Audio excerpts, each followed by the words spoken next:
Hey people, Shinobi no Kami here. In this fanfic after the Kyuubi attack, Naruto was adopted by Kakashi Hatake, an ex-Anbu captain and a student of Naruto's father Minato. How will this change the little Naruto's life? Will he be spared from the villagers' hatred or will things be the same as in the original timeline? Watch to know. Before we begin, please use the like button and share the video if you enjoyed it. Leave your thoughts in the comments section. Now, let's roll the intro.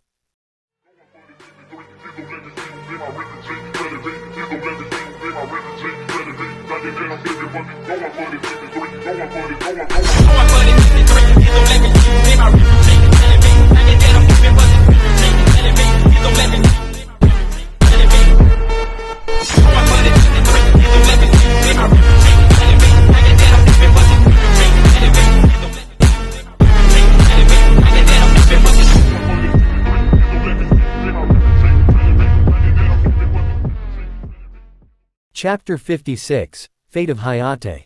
Konoha Hospital. The Hokage was an old man, but at times like this he truly felt his age. When the young are injured or killed, it reminds him of all those that fell before over the years. At the moment he was in a hallway with Hiashi. After Hiashi and Naruto managed to get help and bring Hayate to the hospital, it had been looking grim. The man had so many injuries and had lost so much blood. It was true that medial jutsu could do wonders that even doctors that couldn't use chakra could do, and it still had limits. It also wasn't like his old student Tsunade was still around either. Ever since she left, the medical field had lost someone that could have tough so much to the next generation. Although Konoha's medical ninja were top of the line thanks to her earlier work, there was still room to grow. After Hiashi had left, the Hokage had been given the details. That night he hadn't slept very well, and even now the lack of sleep showed. Hayate had been at death's door the entire night, and as he came to the hospital in the morning he had checked up on the man. So there was nothing to be done then, Hiashi stated as he was told that Hayate had passes away in the night. The Hokage sighed, "None, the wounds were too bad for him to survive for long. That is why I called for you and Naruto. As the only witnesses, I need to know if there was anything he said or anything you saw that would tell us who did this, and why. Although what were you two doing out at night anyway?" Hiashi, to his credit, didn't show any emotion on his face given the reasons why they had been out there. After everyone, he had gone home last night to his frantic daughter. Apparently she had asked what had happened and why Naruto wasn't around. She heard the story of her father chasing Naruto for some reason. So after a very long and embarrassing talk, he found out that Naruto hadn't made his daughter do something inappropriate. Although the boy would have to be watched just in case that he got it into his head that he could take liberties with his daughter before a deadline was set. He would have to make it known that in no uncertain terms, that Hinata would remain pure until she was married. And as head of Clan Hyuga he would see to that and heaven protect anyone that tried to stop that. It was a private matter that has been resolved for the most part, Hiashi said, not wanting to go into detail. The Hokage gave him a look but didn't press the matter. He got the feeling it was unimportant to these events and were of a personal nature. Normally he would be curious, but not with something like this hanging over their heads. It was very troubling. There was an ill wind blowing in the village. He could feel it in his old bones, but where it was coming from, and what it brought, he didn't know. Down the hallway another figure was lurking. Kabuto had heard the report from Baki and he was disappointed in the Suna ninja for not making sure the job was done. Now he had to see if Hayate not only lived but spoke to anyone. The problem was getting in there. He could dress up as an Anbu, that was easiest to slip in after taking one out. But two deaths this close together would make everyone go on high alert. He had tried to sneak in several times, but Anbu were everywhere in teams. He had first tried to sabotage the operation. His medical skills were good enough to do that unnoticed. But he couldn't slip in. By the time he had got to the hospital it had already been underway and anyone else just walking in would have been noticed. He had tried later to sneak into the intensive care room. There were many little things he could have done to make it look like the man just hadn't survived the surgery. But the place was too well guarded, he couldn't even get close. At least not without killing anyone. If Orochimaru's plans were ruined, things would not go well. The man did not tolerate failure. He felt someone walk up behind him and quickly turned around and put on his mask of the innocent little genin. He was surprised to see Naruto Hatake of all people walking up the hallway. The young masked boy looked at him and seemed to get happier. Hey, Kabuto-san. Naruto hadn't expected to run into the white-haired genin. He felt bad that the older boy had to drop out of yet another Chunin exam. Plus he never got to see how strong Kabuto was either. What are you doing here? Oh, a friend of mine was injured and I just thought to check in. What about you? Oh, the old man wanted to speak to me about, well, something. Naruto didn't go into detail. That night had been one crazy night, but the body covered in blood had been something he wouldn't forget. Well, I better not keep him waiting, plus I'm missing out on training. Bye, I hope your friend gets better. Kabuto smiled and waved it off as he slipped against the wall like he belonged there. With luck, if they didn't go anywhere, maybe he could pick something up in the hallway. He had been listening earlier to the Hokage and the head of the Hyuga clan before Naruto showed up. Naruto froze when he saw Hiashi there next to the Hokage. He gulped and started to look for exits. The windows didn't open in the hallway, so unless he wanted to break them, which would get him in trouble with the hospital staff, they were out. He saw a linen cart, so maybe he could hide in that until the man was gone. Or slip into another room, as long as the man didn't use his eyes to look for him through objects. Naruto had various options. Ah, there you are, Naruto. The Hokage said, noticing the black and orange-clad boy. Naruto winced, knowing that he was screwed. Hiashi now saw him. There was no way to hide now and the man was fast.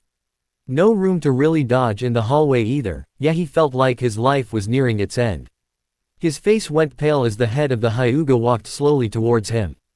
All those threats of death came back into Naruto's young mind. Well, it wasn't so bad a life. Had a great dad, nice family, good friends, and I had a really cute girlfriend. Naruto prepared himself for the afterlife, wishing that he could have at least became Hokage, or maybe at least second base with Hinata, maybe third. Home run when they were old enough. Oh well, life didn't always get you what you wanted, and he really wished he made a will out.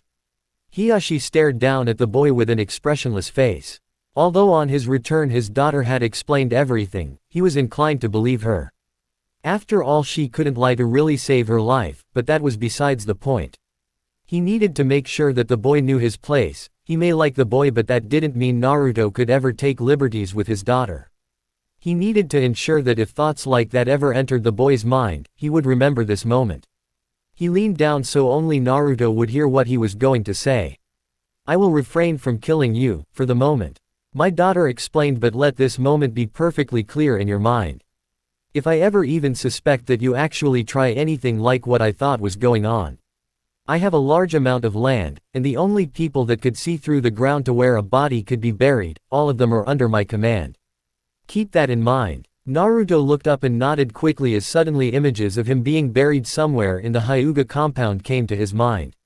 Now let's not keep the Hokage waiting, he said as he turned around and walked back to the leader of the village. Naruto followed, looking like a scolded dog, and a bit paler. As they came up to the Hokage, they were to give a report on what happened. Mainly it wasn't much, just that they stumbled upon his body. Hayate had been in no condition to talk about what had happened, so it was still a major mystery.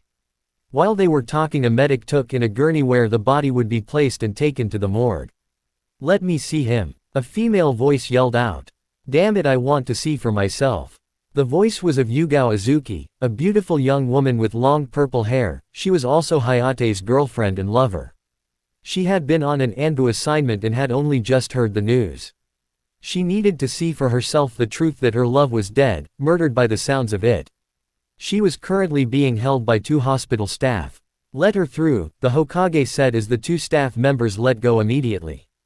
She paused only for a moment before running into the room. A moment later a wail of anger, pain and of loss filled the air. It soon turned into crying as those in the hallway turned as if trying to give her space for her grief and pain. The Hokage sighed hearing the poor young woman, whose heart was just shattered. Death is never an easy thing to face when it is the one you love. No, it isn't, Hiashi stated, remembering the death of his own wife. Although it had been years since she had passed away, the hole in his life had never been filled. For Naruto, he remained silent. He couldn't stand listening to that woman crying. It brought back the memory of when Hinata had lost her mother and she had cried in his arms. Is this the thing that would happen to her if he died one day, or what if she was killed? What if anyone he knew would be killed one day, and then what? He knew that death came to anyone. He had liked Hinata's mother and she had died. Kabuto grinned as he pushed his glasses back up. It would seem that maybe all wasn't lost. Although he didn't like the fact that the man's body would be taken to Inoichi Yamanaka, if he could find anything in the memories that still lingered deep inside of the brain, it wouldn't go well. The body would be put into the morgue to keep the deterioration slowed, but the body wouldn't be as guarded. It would be much simpler to go into there and ensure the brain wouldn't be accessed. A simple little injection that would make the brain turned into jelly.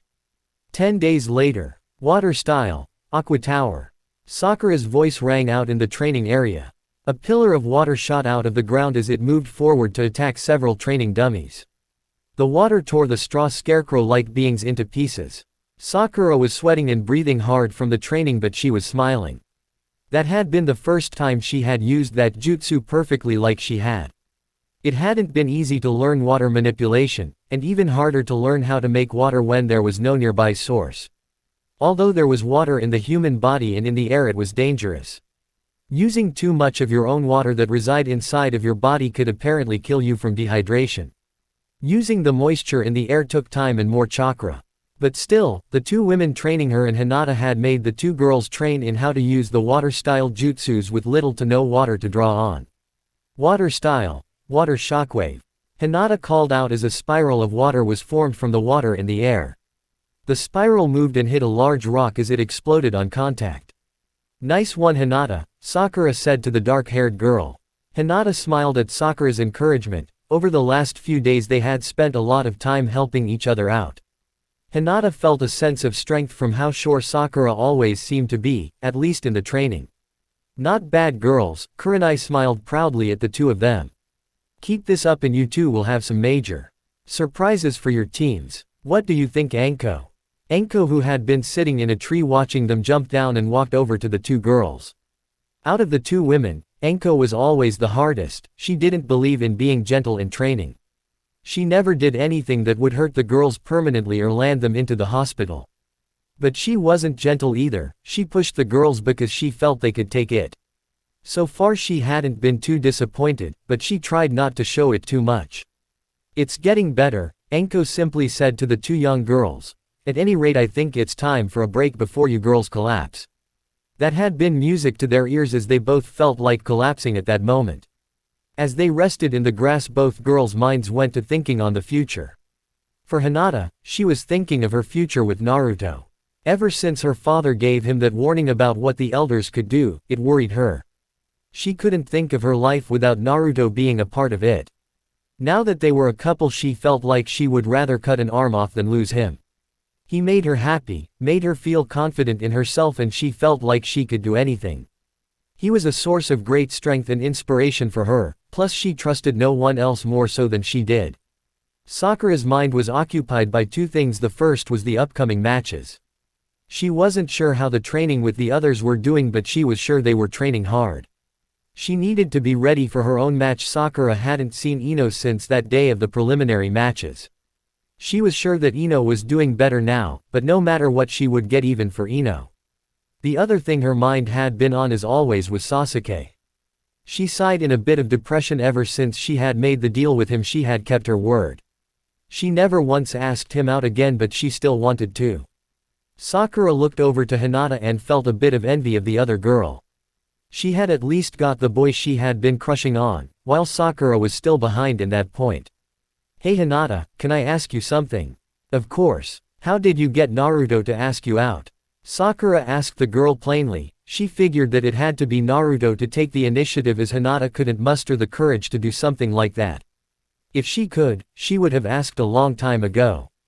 Hinata blushed as she found out the real reason Naruto noticed her. She didn't think telling Sakura to train naked at night and having Sasuke see her was the best thing to say. Plus it was too embarrassing to confess to that. She had been thinking about that. On the one hand, it wasn't the best way to get a boy to notice her. Then she remembered how Naruto couldn't stop talking about the mysterious girl. It had made Naruto see her as a girl and not just as a friend. But she had no way to tell Sakura how she had done it, and the other girl was waiting for an answer. "I think she just used her body," Anko chimed in as she had been listening in. "Anko," Kurenai snapped. Although she too had been listening, she didn't like Enko implying such a thing. Hey, I know the brat better than you do, Enko said in her defense. She then struck a pose to help her next point. Besides, a woman's body is her main weapon against a man. Don't you remember that is one of the private lessons in school only for the girls? Now both Sakura and Hinata were blushing. There were certain things that Kunoichi learned differently than the boys. Flower arrangement had been one, but the more embarrassing were the ones when a professional courtesan came in for an introduction to seduction. That had been extremely embarrassing day for those girls. There are better ways at getting a man than that, Kurenai said to Enko, clearly not amused. Says the woman that's still single. Enko stuck her tongue out at the older and now slightly fuming woman. How much longer are you going to wait for Asuma to make the first step anyway? Asuma, as in Asuma-sensei. Sakura looked up in surprise at the red-eyed woman. I didn't know that Kurenai-sensei liked Asuma-sensei. Hinata spoke up in surprise. Kurenai felt her cheeks heat up as Enko made this public. She was about to deny it, but Enko beat her to it. Are you kidding? She's totally has had a crush on that guy since she was still a chunin. Kind of pathetic really. At least when I started to like Kakashi as more than a friend, I did something about it. And I got what I wanted. Enko smirked at Kurenai, who was now blushing much like Hinata. Sakura thought about this. Enko was always so confident and she took no prisoners. She was a great kunoichi that Sakura had come to respect, and she did get Naruto's dad. If there was one woman that could help her with Sasuke, then Enko was the person for it. Sakura quickly got to her knees as she bowed her head to Enko. Please Enko-sensei, can you help me with getting Sasuke to like me? Enko was surprised by the girl's request, but she couldn't help but also feel a sense of perverse pleasure in molding the girl. Kurenai sighed as she saw the look in her friend's eye. She had seen that look many times and felt a bit sorry for the girl. Enko asked Sakura to explain everything. She went into the things she had tried, the deal she made, even how jealous she was when Sasuke took notice of Tenten. Enko asked for a better explanation on what kind of person Tenten was. Enko thought about it all of it and soon came to a conclusion. Okay, first things first, you made one hell of a bad first impression, Enko said bluntly as Sakura hung her head, feeling even more depressed. From what I can tell, the kid hates fangirls. They just annoy him, and you went along with the pack in school. Big mistake there, as he placed you into the same grouping, but there is hope. You haven't been like that anymore, so maybe his opinion of you has changed. He also seems to like the more mature types and strong girls. Given that you said he wants to restore his clan, he'll want to have a strong woman to do it. Now in order to get him to notice you, you'll have to show him that you're more mature and stronger. Thankfully we're working on the stronger part now, and you can show him that in the matches. Now you'll have to work on your personality a bit. You have to come off as more confident, make the boy want to chase you instead of you chasing him. Last thing. You need a new look. I do. Sakura looked down at her red dress. You're not a little girl anymore, you're a ninja, and it's time to dress the part. So after training I'm taking you shopping to get you looking like a real ninja.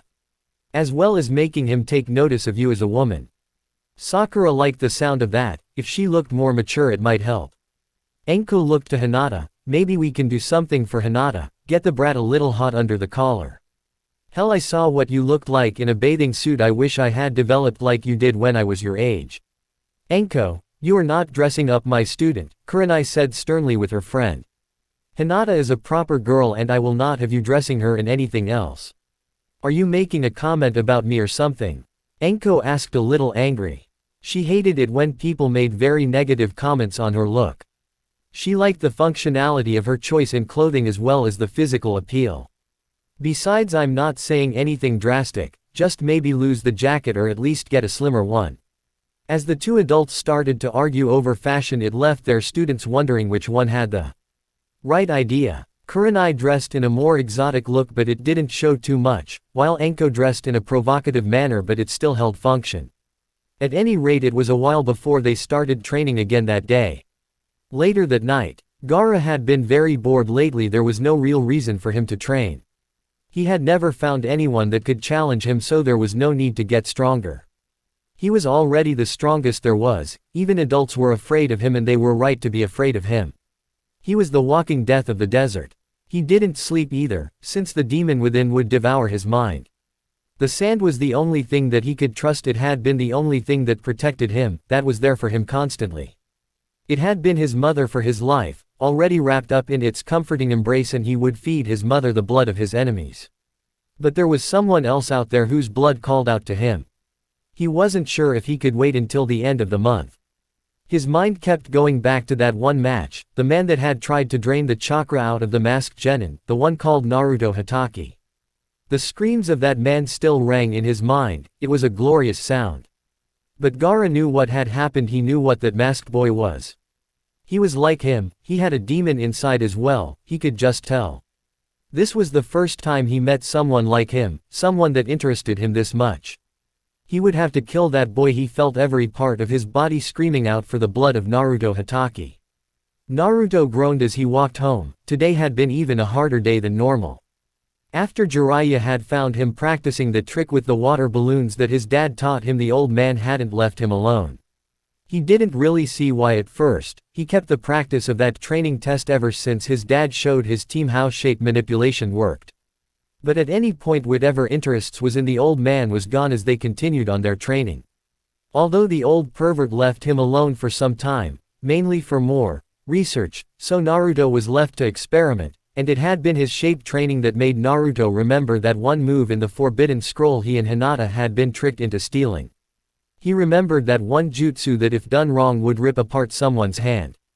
Wind jutsus were apparently dangerous, but what if he could find a way to control the shape of the chakra?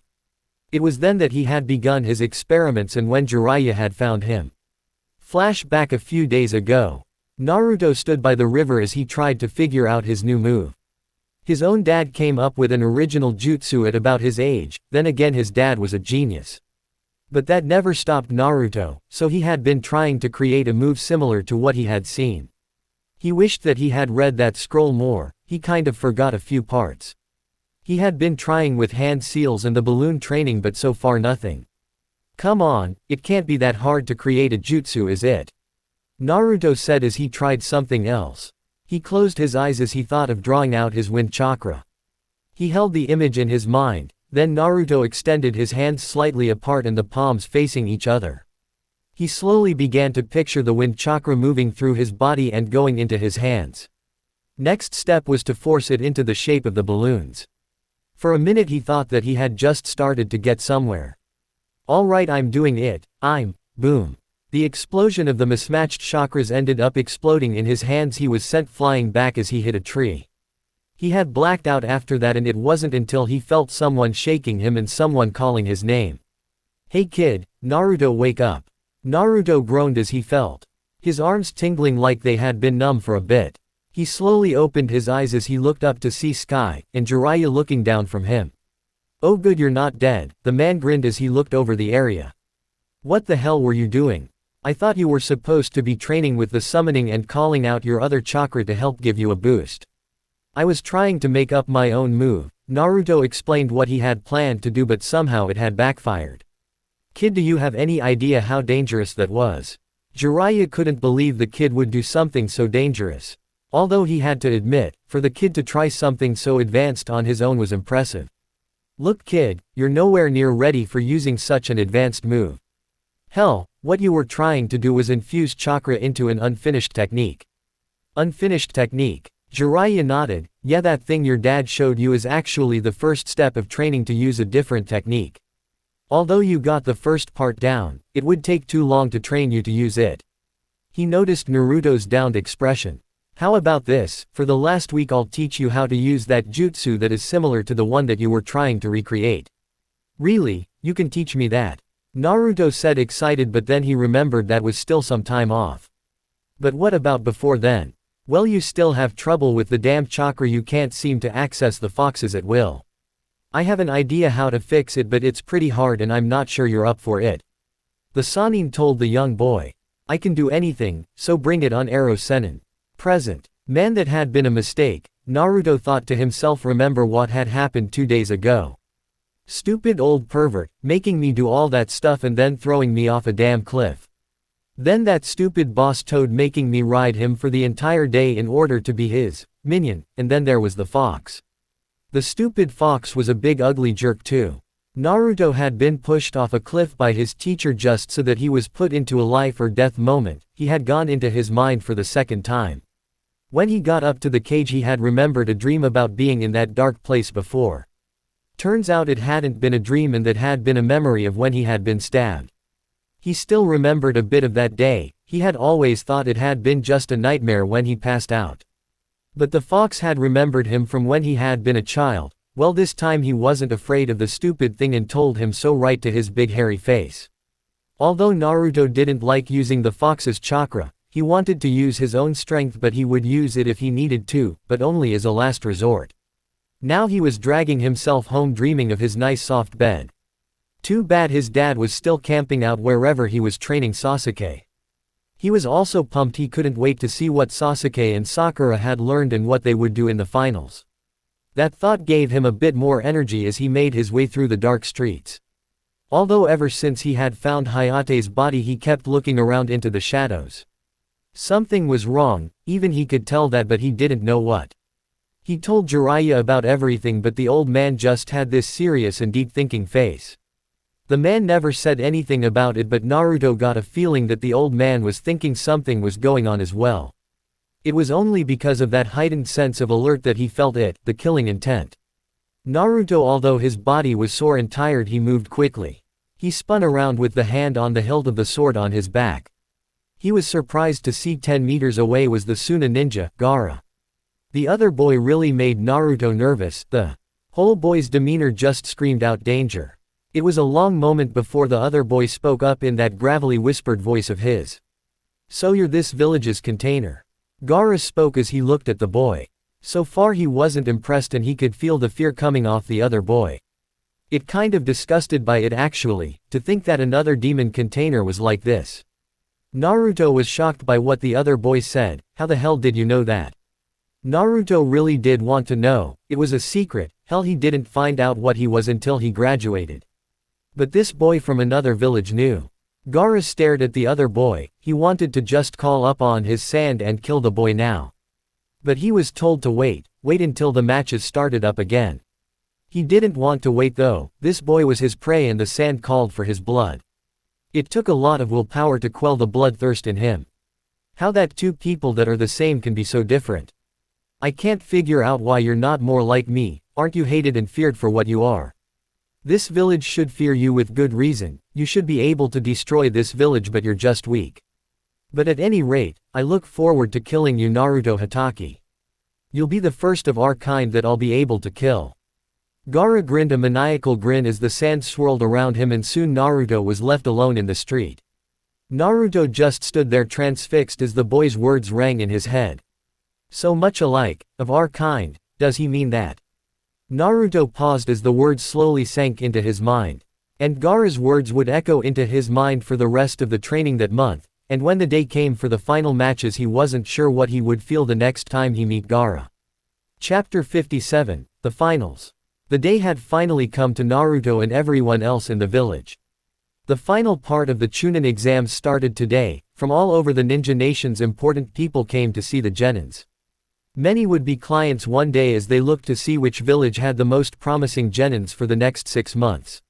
For the past few days inns were crowed as more and more people came into the village. For Naruto, he had barely slept that last night. He was too excited. His month of training with the old pervert had done him some good. The boy was itching for his fight. The only downside was that he wasn't first up. He made sure to eat a healthy breakfast. No matter how much he wanted ramen, his dad always made sure he ate well. Plus this was important, he would need all the energy he could take. Plus he thought he could always send a shadow clone to the ramen stand for a quick snack between matches. That is if the clone didn't eat it first. He scowled at that memory. The problem with shadow clones was that they thought too much like the person at times. At any rate, he spent the morning preparing, going over his weapons, making sure he stretched out for a hard day. Plus anything else he could think of to pass the time and to make it go by faster. When the time finally came, he was out the door and ran straight to the stadium. Any concern for saving his energy didn't even enter his mind. He just wanted to get in there as fast as possible. He made it there with plenty of time. Already the place was packed with people as Naruto looked around for his friends. He saw Team 10 with Asuma by the rail and went over to them waving and calling out to them. Shikamaru raised his head with a lazy wave. Choji was happy to see Naruto and Naruto saw that Ino was looking a lot better. He couldn't see any scarring, but then again, Konoha medics were some of the best. Ino had improved and she didn't have any scarring, thankfully. She had been afraid her perfect body, as she said, would be ruined with scars. Although it had taken some time for her to heal, it took a few days for her to wake up, and then there was the physical therapy. A few of her tendons had been cut, but medical jutsu could repair those types of injuries if treated before they atrophied or if they weren't damaged beyond repair. Hers had been clean cut through, the best type for medics to heal. But it took her 2 weeks to gain full functionality again, as her body had to relearn how to use them. It had been the scariest thing in Ino's life. She had never been injured that much before in her life, and there had been times she thought her career as a ninja might have been over with. It had been a terrifying experience for her and a bit of a wake-up call. Now she knew personally just how dangerous her life had become. It was the point that her father said many would either go on or it would break them. Well, she wasn't going to let this stop her. She planned on learning from this and getting stronger from it. "Hey Naruto," Ino waved to him as she saw the masked genin walk up to them. "So I hope you actually did some training, unlike someone I bet I could name." She cast Shikamaru a glance. He only sighed. Truth was that he had trained with his dad, mainly due to his mother didn't want her son to do horrible in the exam and bring shame to their house. Plus he knew that she was actually worried. She only complained and yelled like she had when she was really worried about something. "Oh yeah, I trained a lot and got a few new surprises." Naruto grinned at the prospect of showing off his new skills. "Great," Shikamaru sighed, as if exploding clones wasn't enough for you. "Now what?" "Knowing you, this place might not survive the experience." "Hey, I'm not that bad." Naruto glared at him. He noticed the looks all three were giving him as he slumped his shoulders. "Some friends you all are." "Hey, it's the truth." Kiba's voice came behind him as he noticed Team 8 with their sensei walking towards them. "Hey guys," Naruto said as he smiled to Hinata, then he noticed something as the girl came up to him. "Hey Hinata-chan, are you wearing a new coat?" Hinata was wearing a less baggy coat. This one was a bit more slim at the waist as well. It was also unzipped from the top a bit, showing a new mesh top just peeking out from it. She hadn't been sure of what to get when Anko took her and Sakura to get new clothing. She never was comfortable with showing off her figure, so this was the best she could do. "Oh, that looks nice." Ino jumped in as she took in the new coat. "That looks really cute on you." "Yeah, it does," Naruto grinned at her. Hinata blushed a bit but was happy someone thought so, as she wasn't certain about the new jacket. Plus the fact that Naruto himself thought so only meant more so to her. Plus it was really great to see him again. She had missed him the entire time they had been training separately. She was surprised when he gave her a hug. She felt all warm inside as he did so. "Missed you, Haim," he whispered into her ear at the nickname he gave her. She relaxed into the hug as she felt herself nuzzle into him, smelling his scene and the feel of him against her. She forgot that they were in public. She just wanted to enjoy the feel of her boyfriend against her. After nearly a full month she could just stay like they were for the rest of the day. "Ah, that's so cute," Ino said, nearly gushing at the sight. "I wish I could get a boyfriend to do that with. Like Sasuke would ever let you anywhere near him for things like that." Shikamaru sighed. "What was that?" Ino snarled at him as the boy flinched. He really needed to remember when not to make certain comments around the blonde girl. She could be fearsome when she wanted to be, and Shikamaru already had one girl he had to fight today. He didn't need another on top of that. Although Ino's comment did snap Hinata out of her enjoyment, she noticed everyone looking as she quickly stepped out of the hug all red in the face. Public displays of affection were something a Hyuga was not supposed to do, plus it was embarrassing for her. Naruto only chuckled at the sight of her. She looked so cute like that. "Oh, by the way Naruto, you got that thing you owe me for losing the bet?" Kiba asked Naruto. After all, Team 7 had arrived late and his team had beaten Naruto's. He knew that Naruto wouldn't run out on a bet and he was kind of looking forward to it. Plus Kurenai was talking with Asuma, so now was the best time to get it out of the way while she wasn't looking.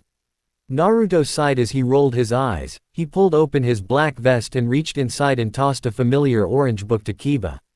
"There, an Ika Ika novel." Kiba grinned as he put it in his own coat. ever since Naruto first read it out loud to Sasuke he wanted his own copy. What did you do, swipe this from your dad's collection? Are you crazy? Naruto said shocked. If my dad knew I did that he'd skin me alive, son or not. I just pulled a henge of my dad when I went into the bookstore. They didn't even blink when I bought the book. If he had known this earlier he might have tried to get his own copies, but that was a thought for another day.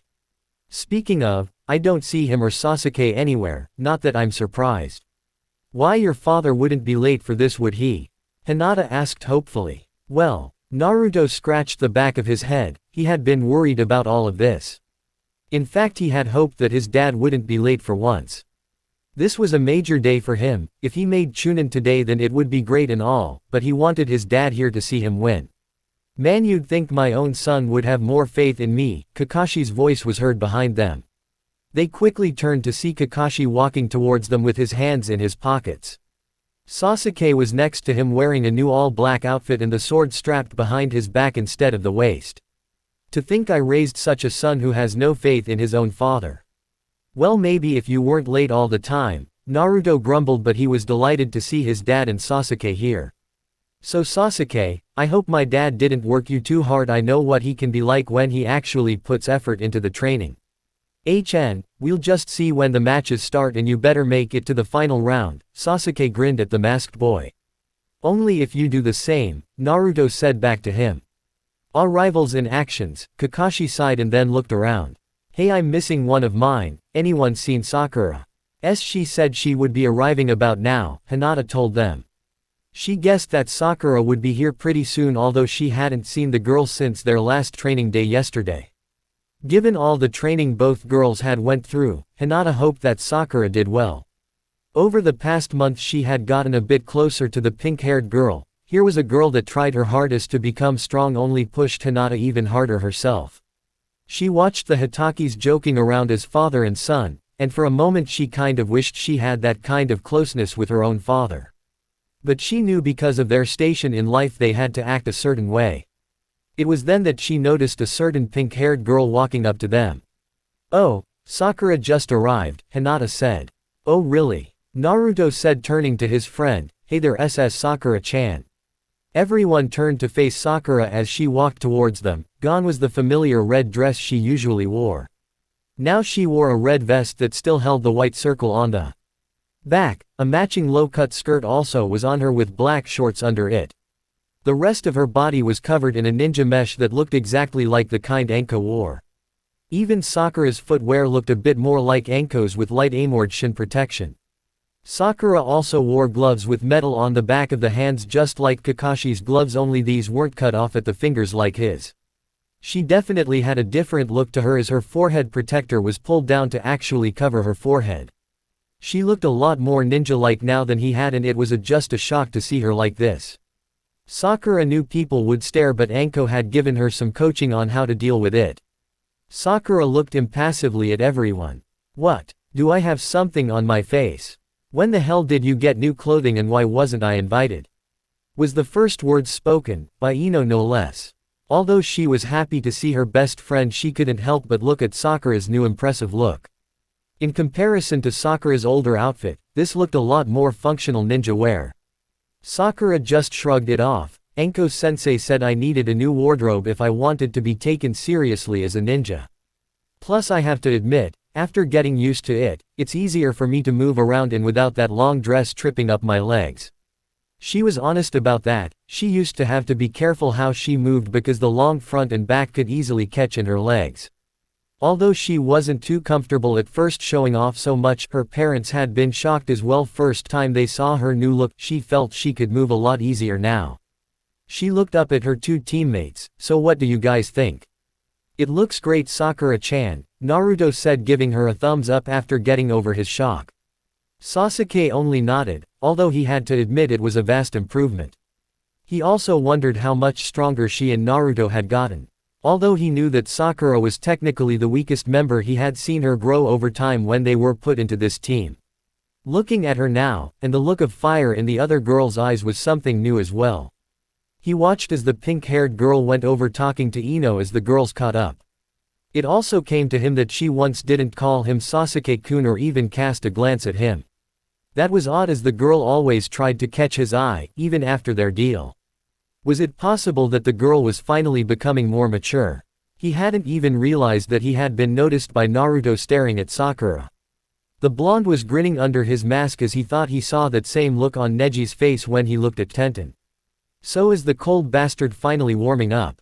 Naruto thought to himself, and to all the fun he could have with this later on.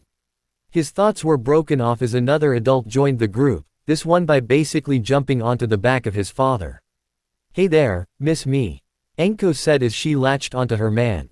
It had been a very long month. There had been times she had been tempted to sneak off and see what Kakashi was doing, plus finding a little alone time together. But she was business first type of person, but now she could finally have her fun.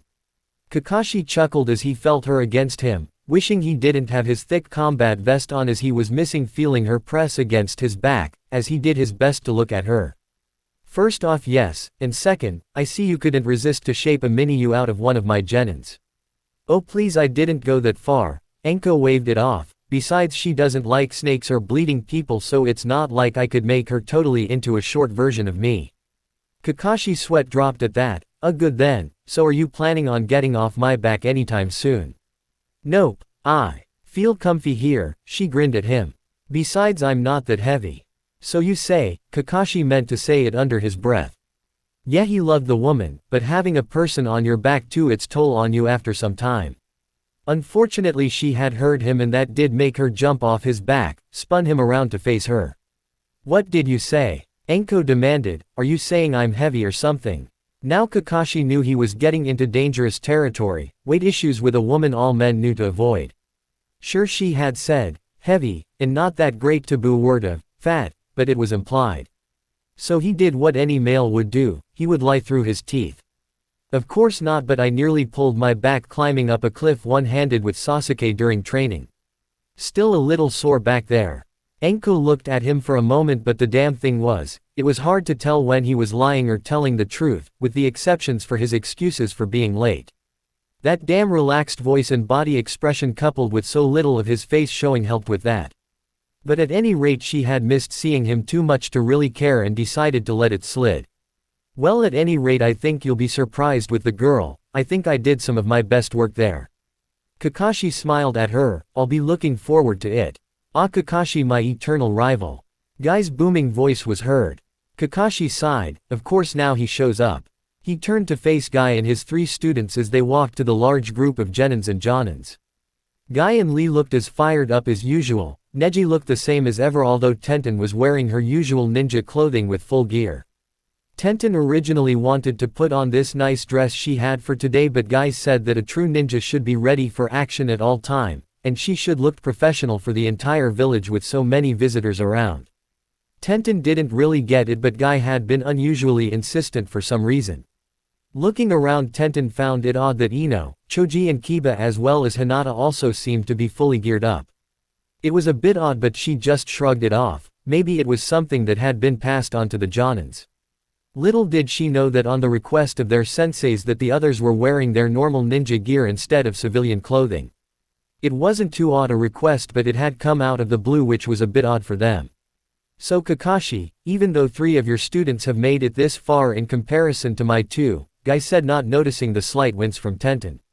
"My students will still outperform to make up for it, and show them which team has the most flames of youth." Sure, whatever you say," Kakashi sighed. Guy pointed his finger at the masked man. "There you go with that too cool and hip attitude." Naruto of course just had to mess with his uncle when the man came onto the scene. This was a first that had happened, and he just had to comment on it. Knowing Guy's reaction, this was just too good an opportunity to pass up. "Hey, I just realized, my dad actually beat you to a place on time and you're the one running late, Uncle Guy." At that, all conversations going on stopped dead as everyone suddenly came into the same realization. Kakashi hadn't even realized it as he had gotten here on time for his son, so he hadn't thought about it. Kakashi looked around to see the shocked expressions on everyone's faces. He wasn't always that late, was he? He could arrive on time, well sometimes, occasionally, well when it was really important and couldn't be put off he could get there on time. He just didn't see the point most of the other time. Although he did admit, the look of sheer horror on Guy's face that he had lost, again to him was amusing. Guy actually fell to his hands and knees as a wave of despair could almost be seen about his person. Guy-sensei, are you alright? Lee shouted at his fallen hero. Oh, what cruel day it is when I cannot even beat my eternal rival to a meeting point, Guy said in a depressed tone. It didn't last long as he jumped up and pointed to the heavens. Then I shall always arrive a full hour earlier from now on. Yes, so will I, Guy-sensei. Lee shouted out to him. Yes, and this will give us more time to train as well, Guy proclaimed as both Tenten and Neji gave matching dark looks to Naruto. The fact that sometimes Guy called for training in the early hours of the morning and might now be even an hour earlier was not pleasant for two of his genins. Remind me to thank you for this later, Hitaki, Neji said to Naruto with narrowed eyes. Yes, I think I would like that as well, Tenten said with a glint in her eye that Naruto had seen before. Usually right before she unleashed some unholy number of very sharp and deadly weapons at a target. Naruto gulped. Sometimes he wished having his fun didn't blow up in his face like this at times. Anko chuckled at the sight and noticed how Hinata and Naruto hadn't been more than a foot apart the entire time she had seen them. It was kind of cute in a way. She bet the young girl had been missing Naruto almost as much as Anko had missed seeing Kakashi. Almost, meaning that there were a few things an adult missed that a girl her age shouldn't know what she was missing. Maybe in a few years things would change. Although she had hoped that Hinata would be a bit more open, at least Sakura was willing to be less uptight. She walked over to the short-haired Hyuga girl and placed a hand on her shoulder and leaned down a bit. You know, you could pull the zipper down some more on that jacket if you ever wanted to get more of Naruto's attention. Hinata blushed at what Anko suggesting. She couldn't allow herself to do something so brazen in public, let alone with Naruto right next to her. Sure, she was wearing a shirt under her jacket, but it just showed too much for her. She just wasn't comfortable with her body, hence the jackets she wore. Anko got a glint in her eye. Teasing the girl was always so much fun. She suddenly reached to the zipper. Here, maybe just a few more centimeters. Anko-sensei. Hinata panicked, not sure what to do. Hey, don't touch Hinata-chan like that, Naruto said to Anko, although a part of him was interested in seeing a bit more. Oh, relax, I'm just making her more ow. Ow ow ow ow ow ow. Anko wailed as Kurenai grabbed one of her ears and pulling her away from her student. What have I told you about teasing Hinata? Kurenai said in an even tone. She had moved over to intervene when she saw what was going on. Throughout the joint training, Anko had seen how easy it was to have what Anko thought of was fun with Hinata. So Kurenai had to jump into the middle of things and settle Anko down. This was one of the few ways she could get the slightly younger woman to stop. Okay, I'll stop, now let go before you pull my ear off. Anko yelled as Kurenai let go. Anko pouted as she rubbed her ear. She glared at Kurenai for spoiling her fun and then at Kakashi. Hey, I thought as the boyfriend it was your duty to prevent things like this. Sorry, caught me by surprise, and Asuma was ready to jump in if I did, and I didn't want to start a brawl. Kakashi said with a shrug as he wrapped her up in his arms. He had to admit she kind of looked cute when she acted all childish and pouted like that. Want me to kiss it and make it better? He whispered into her ear. She had a small grin on her face. Maybe later. Yeah, like I need to see this, Naruto muttered to himself. Sure, he liked the fact his dad and his aunt were happier these days. Didn't mean he liked to see it when they got like this. Well, looks like they're starting, Ino said, seeing a different Chunin walk into the arena. Genma Shiranui walked out onto the field. He was a special Jonin that always wore this bandana and had a Senbon needle between his teeth. Many make jokes that one day he would stab his tongue or something. He was now the replacement proctor for the final rounds of the Chunin exam. As he took walk to the center of the stadium, a hush fell over the crowd. Ladies and gentlemen, welcome to the final rounds of the Chunin exams. He said in a loud voice that carried over to the crowd above him. This is the final round, will be a tournament elimination round. The fights will end with either one or both withdrawing, signaling that they give up. If I feel the opponent can't continue to fight, I can stop the fight, and if the fight continues after I declare a winner, I can and will disqualify someone. In the case someone dies, well, it's obvious the winner will be the person that's still alive. In this anything goes as long as you don't attack the stands. If anyone is found too reckless and are endangering the crowd, I will kick you out of this exam. He looked around to the genins in the stands and nodded. All right, now that you know the rules, everyone get to the waiting positions. The rounds will go as they are shown on the board up there. There was a large board above the stands that had many names on them. The fights in order it would seem would be Sakura vs Amy for round 1, Naruto vs Gendo next, Temari vs Shikamaru, Neji vs Shino, Lee vs Dosu, and finally Sasuke vs Gaara. Hey, was that the same order as when we were told? Sakura asked, looking at the board. She was sure that the order had been changed slightly.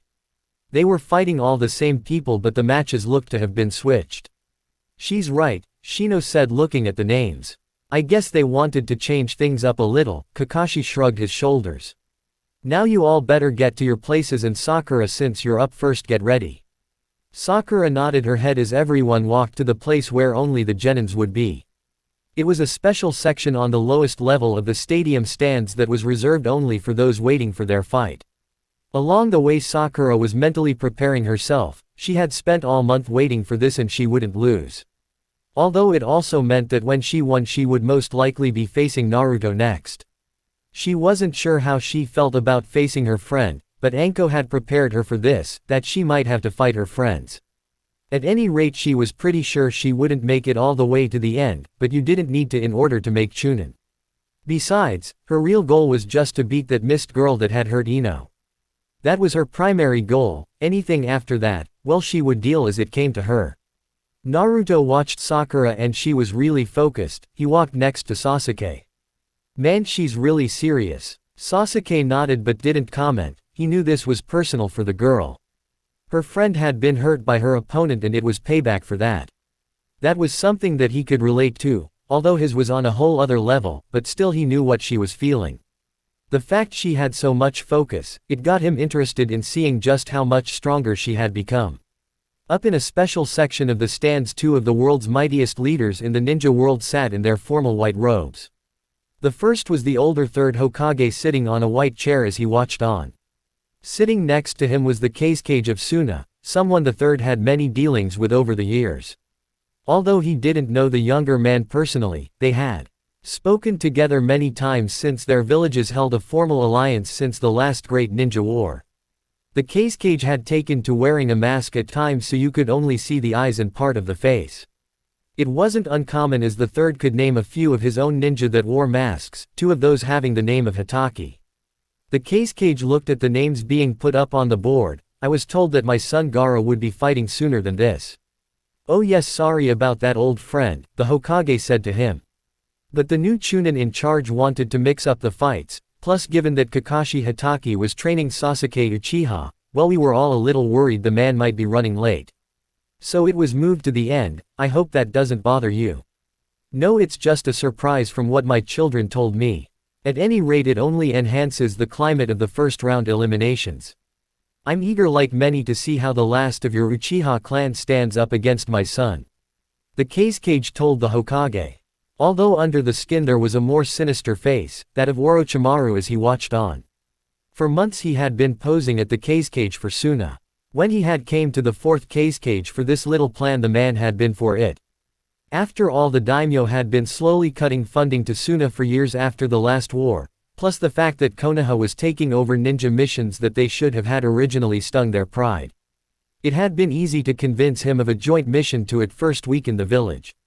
But when the Kage had learned that Orochimaru planned to utterly destroy the village, and during the Chunin exams the man's convictions had wavered slightly. Mainly due to how many might see a village that broke not only a truce, but used the Chunin exams for this plot. Killing all the civilians also was frowned upon, but Orochimaru wanted to ensure the village would never recover, and without the civilian population for infrastructure it would never recover. So when Orochimaru felt that his partner might be a problem, the solution was easy enough. Kill the man, take his face and dump the body in the desert. It had been all too easy. The man had let his guard down and Orochimaru struck him dead before he knew what had happened. So for months he had been setting this up. He had noticed the slight build-up of military force, but nothing in the areas where the combined forces were stationed. Obviously when that one man had been killed trying to deliver what he knew, the old man had known something was wrong. Orochimaru grinned under the mask, his old teacher was such a fool. He had no way of knowing that his own apprentice was here next to him or that the village had been infiltrated by 2 ninja forces. Then there were his own people waiting in the forest, the summoning scrolls he gave them would allow them to summon some of the larger and more dangerous snakes.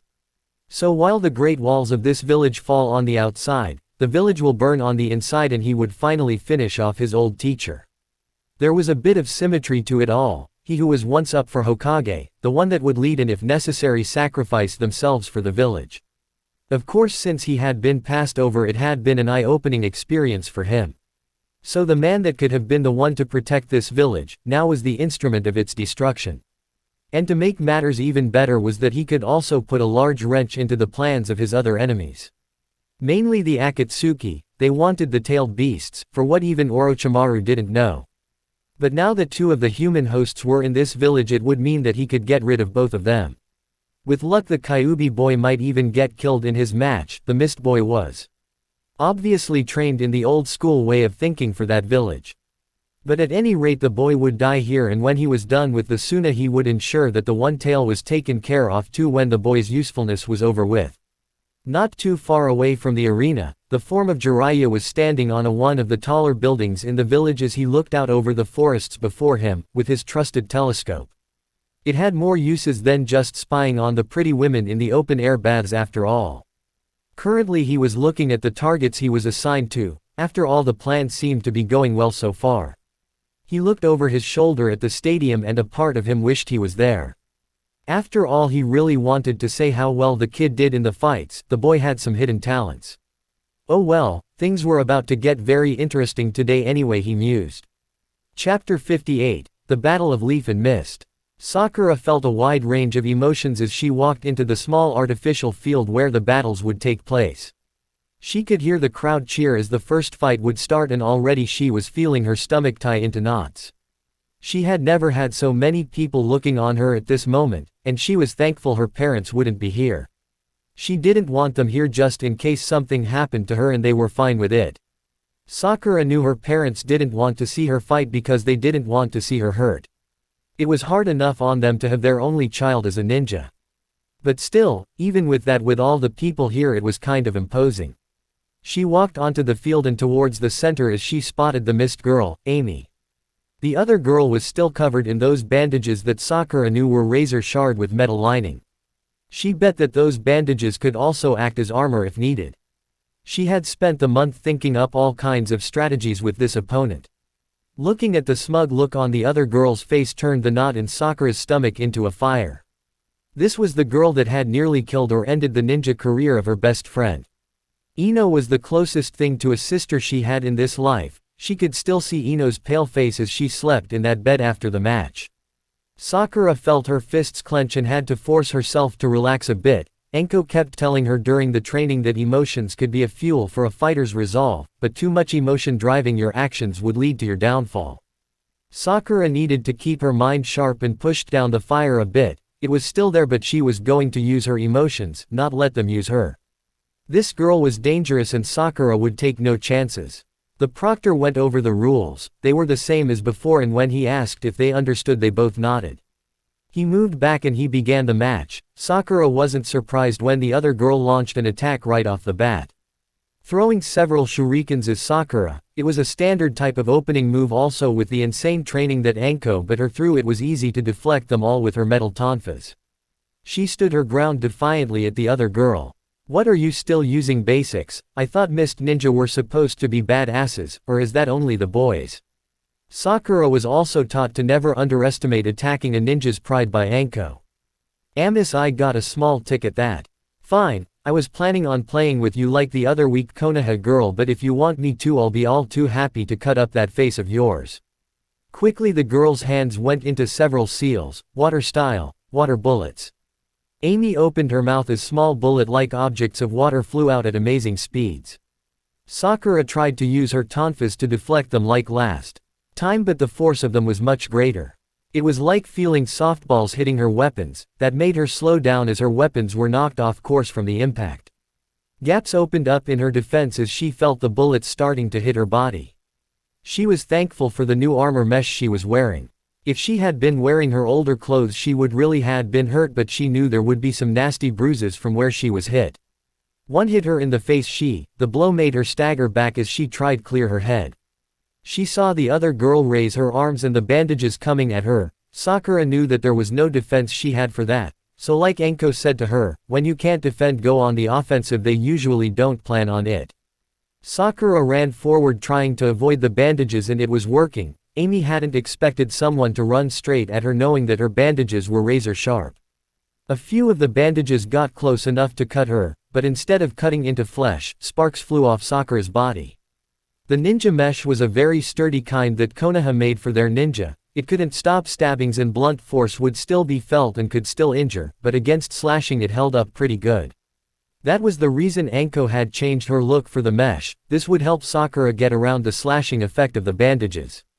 Amy realized this too late as Sakura got in close and started to throw blow after blow with the tonfas. Ami's bandages did absorb some of the damage, but blunt force was still something you felt. Eventually the mist girl managed to get some distance between her and Sakura as she tried to plan her next move. Sakura however could see she had hurt her opponent, but she was feeling it too. The blows from before were starting to be felt, so they were even at the moment. But Sakura wasn't going to let the other girl have the offensive. She had a battle plan and it was now time to use it. She placed her tonfa behind her lower back where the holders were located and went to start her own hand seals. Water style. Aqua Tower, Sakura called out as she slammed her hand into the ground. The great thing with this stadium was that you could use the natural elements to your advantage. It wasn't advertised, but Enko had given her a hint the other day. The hint was that there was water running under the stadium, and not just in the pipes for plumbing, but small hidden pockets of water under the ground. This was to test a genin's ability to sense the elements around them. Well, since she knew there was water, she had been trying to find it since the fight started. It took time as she was still getting used to using her water element, but now she knew where it was. She wasn't strong enough yet to make enough water out of the moisture in the air like the mist ninja seemed to be, but this was enough to get her started. The tower of water rushed towards the surprised girl as the mist ninja jumped to the side to avoid the crushing water. Amy looked around the area, now very wet from all the water. The pink-haired girl was nowhere in sight. You know, I was thinking this wasn't going to be a challenge, but I guess I was wrong. But if you think that using water against me is going to work, then you're wrong. Well, if you fight fire with fire. Sakura's voice was heard behind the girl as Amy threw up her arm to block a kunai with the amour of her bandages. Then you should fight water with water, I figure. Amy grunted as the bandages barely held. They were more for attack than protection. And the kunai was already cutting through the material that the thin metal was woven into. So Amy kicked out, her legs swinging outward, and hit Sakura in the ribs. But instead of a solid hit, Sakura turned into a pile of water. A water clone. Amy yelled out as she looked around to see puddles of water slowly rising up and forming more Sakuras. Up in the stands, everyone was watching Sakura's fight with interest. Especially Sakura's team and friends. When did she learn to do that? Ino yelled out, feeling a little jealous. It seemed that Sakura had grown a lot in the past month. She was kind of jealous of that. Enko smirked. Why, my training, of course. And who gave you the scrolls to teach her those moves? Kakashi asked his girlfriend, who at least had the common sense to look a little sheepish at taking all the credit. Okay, you got me there, but I did all the grunt work, Enko told him, and then back to the match. Well, most of it. Kurenai gave her a few tips as well, given that Sakura is a natural with chakra control. She's got a few new genjutsus in her deck now. Wow, really? Naruto said, excited as she looked at the fight. When is she going to do that? She already has, Sasuke said with a smirk. Naruto looked over to see his eyes had turned into a Sharingan, but now they turned back to normal. If Naruto didn't know any better, he swore that Sasuke almost looked proud of Sakura. And he was. Sasuke had missed when it had happened, but when Sakura had disappeared he had an idea. So he activated his eyes and looked through the genjutsu that Sakura had cast. He had to admit that it was a very good one. But Sakura was running low on chakra. She was pulling everything out to crush this mist girl. If she didn't end this soon, she was going to run out of chakra, and then Amy would take full advantage of that. He had to admit that Sakura had changed a lot since the academy days, especially when he saw her today. She looked more mature and her fighting skills were impressive for a genin. She wasn't on his or Naruto's level still, but this battle was showing that she had talent. Who knew what kind of ninja she would be in the future, but looking at her he got the feeling she could be a very powerful one if she kept this kind of training up. Sasuke was surprised by his line of thinking. This was the girl that usually had been mostly brains in the academy and who used to bother him all the time for dates.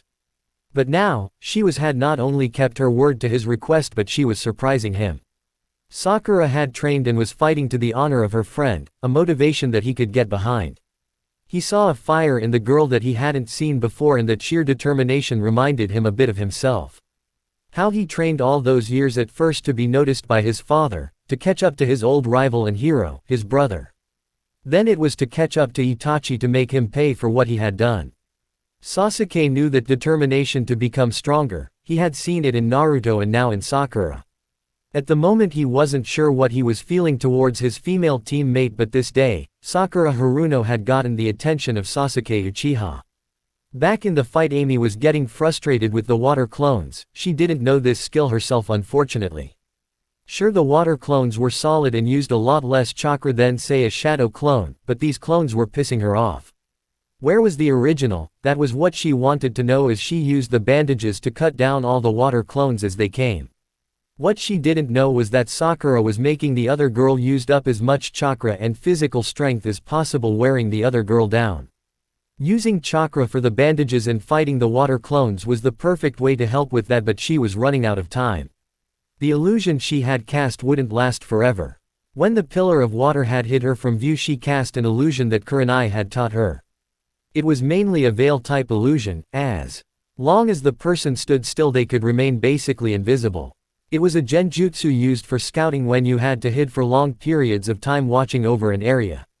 But maintaining it was slowly draining her chakra. It wasn't much as it was simple, and her chakra control meant that she put in the perfect amount into it, so no wasted chakra, but it was still draining her and the water clones weren't helping. She was trying to get her clones to maneuver the other girl closer. So far it had been working. Where the hell are you?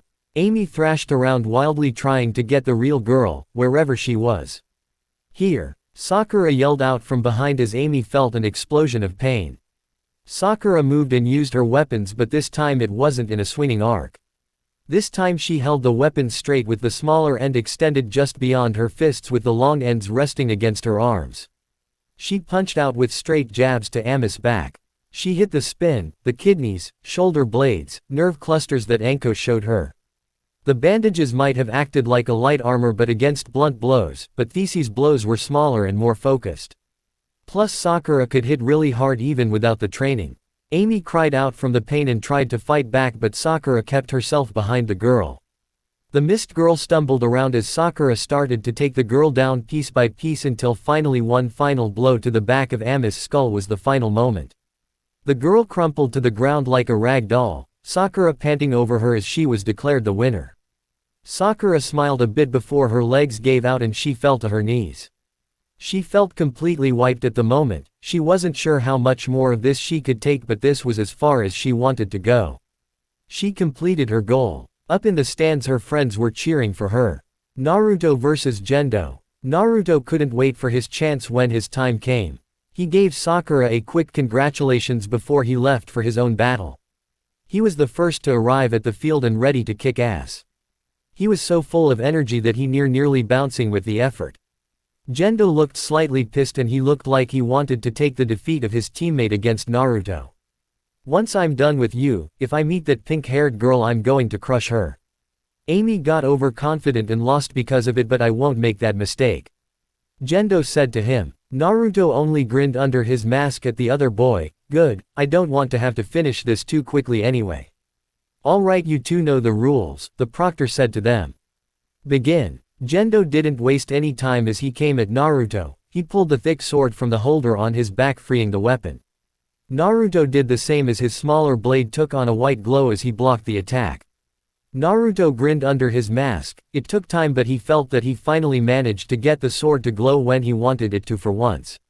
Up in the stands Kakashi grinned as he saw it as well. he was glad that he had the blade reforged. It felt right for Naruto to use the White Fang's chakra blade in this battle, and the fact that Naruto seemed to have gotten the hang of putting his chakra into it was a bonus. An interesting blade, but something that small will shatter, Gendo said, looking coldly at Naruto as their swords were locked against each other. This blade has been through war and carried by legends, it will never break to someone like you, Naruto told him confidently. Although on the inside he was thinking that the other guy was right, the sword had been broken once and he felt the blade starting to give. It was a great sword, but it wasn't meant to take this kind of force. Unlike the other guy's sword, it was larger and, although a slower weapon, could take in and deal out a lot more punishment. Naruto pushed off as he took a few steps back, but was surprised the other genin didn't slow down. Apparently the other boy trained himself to move fast even with the large weapon. Naruto went on the defensive as he parried the blows instead of stopping them. It would save the damage to his own blade. The sword fight was a fast and furious thing, Naruto with speed and agility on his side and the other genin with a powerful defensive that Naruto couldn't get past. It was an impressive skills to see for those that young. In one moment Naruto ducked under the large blade as Naruto's white blade tried to go up in a vertical cut. The other boy dodged this by leaning back. Naruto didn't stop though, he used his momentum to spin himself around and try for a low horizontal cut to the legs. But the spin took too much time and Gendo was able to see what was going to happen, so the boy jumped over the blade as both boys went into a guard position. Naruto had hoped for a win that time. If only he had been just a little faster, then the boy's legs might have been taken out. Gendo had spared with many that used swords in his training, but this style was totally unique. It was wild and flowed, there was some structure to it, but it could change at will. Most styles you have set moves and many learned only those moves, but this boy looked to be making them up on the spot. At least that's how it felt to him. There was no way the boy's style could account for those types of moves ahead of time. Even sword fighters that had a free flow style and improvised didn't seem to have this boy's natural ability to make things up as he went along. Tell me, what style is that? Gendo asked out of curiosity. Naruto had been thinking long and hard about this for a long time, but during his training month he had finally got the perfect name. He thrust his sword out, pointing at the other boy. This is my own unique fighting style. I use everything that I've been taught over the years and my own abilities. I haven't gotten around to naming it, but you're the first to hear the name. This is the Hitaki White Fang style. Kakashi's head made a small jerk up as his visible eye widened for a split second. He had been caught by surprise by the name that Naruto had shouted out. Then as the shock wore off he smiled broadly under his mask at his son. He kind of wished his father was here to hear that, even though that Naruto wasn't the grandson of Tsukumo Hitaki by blood, he was in spirit. He had never felt more pride for Naruto than ever in that moment. Enko, who was at his side, noticed the look. Normally people wouldn't be able to see what Kakashi was thinking or feeling. But those few that were close to the man knew him enough to guess, and Enko was very close to him. She grinned as she slightly bumped him with her shoulder. The brat sure has a way of surprising people, huh? Kakashi only chuckled as he nodded, not really trusting his voice to give away the emotion he was hiding. Eventually Gendo was getting tired of them playing around. It was time to end this whole affair. He jumped back, giving them some space as he buried his sword into ground and started hand seals. Naruto saw this and got put away his blade. He would need his own hands free as he started his own. Naruto finished first as several clones came into view, but before they could do anything the other boy finished his own hand seals. With all the extra water on the ground thanks to Sakura and Ami's match, there was plenty of water for the mist ninja to create a thick fog.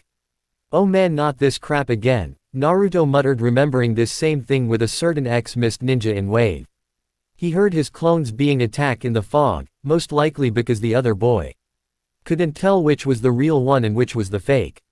He listened, but the other boy was very silent. Naruto only had a small amount of time before the attacks would reach him. Thankfully, coming up with plans in the last moment was something he excelled at. Up in the stands, those that knew Naruto were getting a bit worried when the mist set in.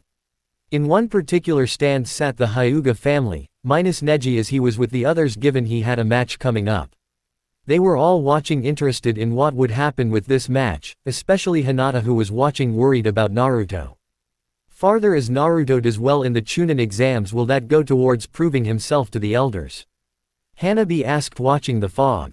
Hiyashi was surprised by the question but thought about it. I suppose so, it's rare to be made a chunin at the first attempt, plus there are elders here watching. Oh, Hanabi paused for a moment, so if Naruto gets accepted will I be able to call him Ni-chan when he marries Hinata? Both Hiyashi and Hinata were surprised by that, and Hinata's face got all red at the thought. Hiyashi looked at his eldest child as Hinata looked down at her fingers. She felt her face all hot at the thought of her actually marrying Naruto. It was a nice image for her to think about, but it was also embarrassing how Hanabi brought it up like that. Suddenly there was a shout from Naruto from the center of the fog and Hinata looked up worried that he had been hit. When suddenly something large shot out from the fog, it wasn't clear what it was at first as some of the fog clung to whatever it was. When it cleared, everyone was shocked to see Naruto riding on the back of a giant toad with battle armor on. They were very high in the air as Naruto laughed out as they continued to rise up above the fog. What the hell is that, a giant frog? Ino screamed out in both surprise and disgust. Actually I believe that's a toad, Shino said in his usual calm voice. That's a summon animal, isn't it? Enko asked looking at it. When the hell did he learn that? I have an idea, Kakashi said watching. Alright, it actually worked out this time. Naruto shouted out happily. He wasn't sure what type of toad he was going to summon as it could have been anyone. At least it hadn't been someone small like Gamakichi or worse that Mr. Gamariki guy. That guy really made him uncomfortable. There was just something wrong about a giant green cross-dressing frog with huge lipstick lips and eyeliner. The first time he met that guy when Jiraiya had summoned him, Naruto just didn't get along with them. They would butt heads on everything. He looked down at the toad and he didn't know this one, well whatever, he looked pretty strong and he could really jump. Hey, thanks for the lift. Not a problem, so you're the new contract holder, huh? The toad said in a gruff voice. Sorry to cut it short but we're starting to fall, I hope you got a plan. You bet, Naruto grinned as he went into the hand seals. Thanks to Jiraiya he had finally gotten the hang of his wind chakra. Now it was time to try the new move the old pervert had promised to teach him. Wind style hurricane. Naruto yelled out as he thrust his palm out while holding his wrist. Suddenly a large blast of wind shot out over the area blowing away all the fog.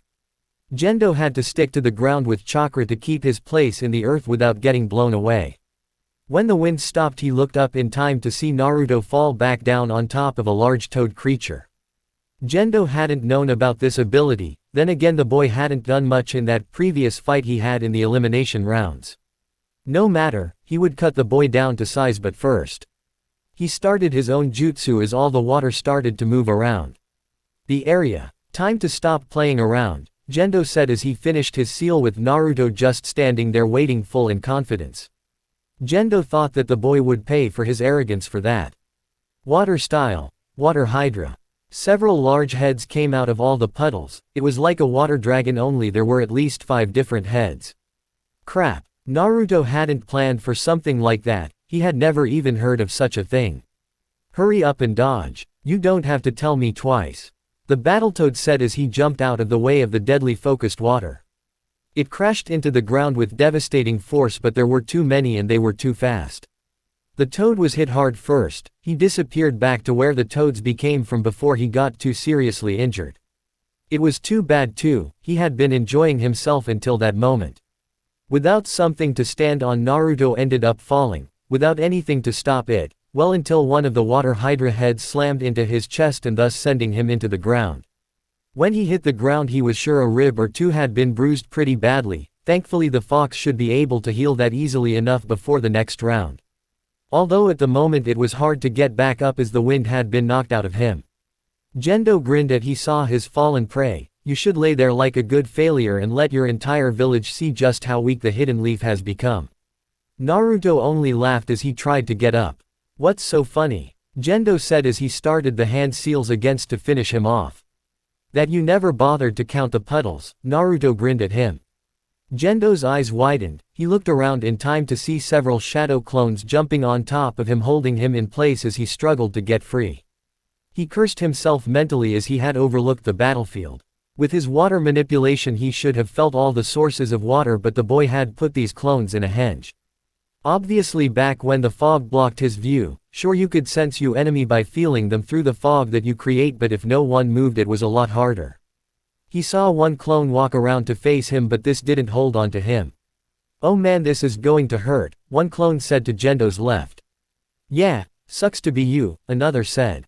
This clone that was facing him wasn't a shadow clone but an exploding shadow clone. It blew up, destroying the shadow clones and sending the mist genin flying. He skipped a few times on the ground before he slid to a halt. Naruto managed to get up and look at his opponent. The boy didn't seem to be getting up anytime soon. The proctor decided to step up and look the boy over. The kid didn't seem to be in any need of dying despite the explosion, but he wouldn't be getting up anytime soon. He looked to Naruto and saw the boy was standing up holding his ribs. Genma had to admit the kid had a nasty streak with surprises. Setting up your shadow clones like that was a good setup. The exploding one had been the icing on the cake for that one. "The winner is Naruto Hitaki," Genma proclaimed.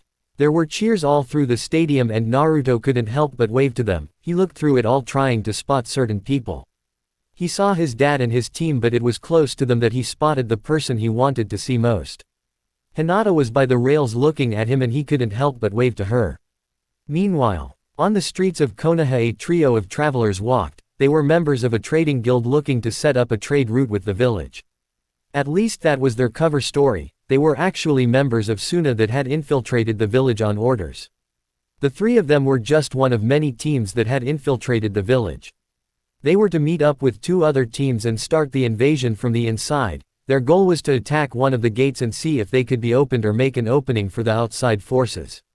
That was all the information they were given, as it was all they needed.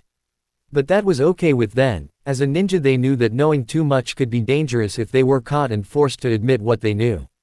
Currently they were in a small street with people going about their daily business. One of the men stopped to look at the fruits on sale. "What are you doing?" the tall one said to the one looking at the fruit. "I'm hungry." "Okay, who knows when we'll eat," he said, annoyed as he looked at an apple for sale. "You should have thought of that sooner," the last one said. He just ignored his companions as he replaced the apple and was about to ask how much when suddenly his combat senses went off. He didn't know what set it off, but when he looked up he noticed that the store owner was gone. "Hey, where did that guy go? We got bigger problems," the tall one said to him, sounding worried. The hungry one looked around and now he knew why he felt his warning senses kick in. It had suddenly gotten too quiet for a street, mainly due to the fact that suddenly everyone had disappeared.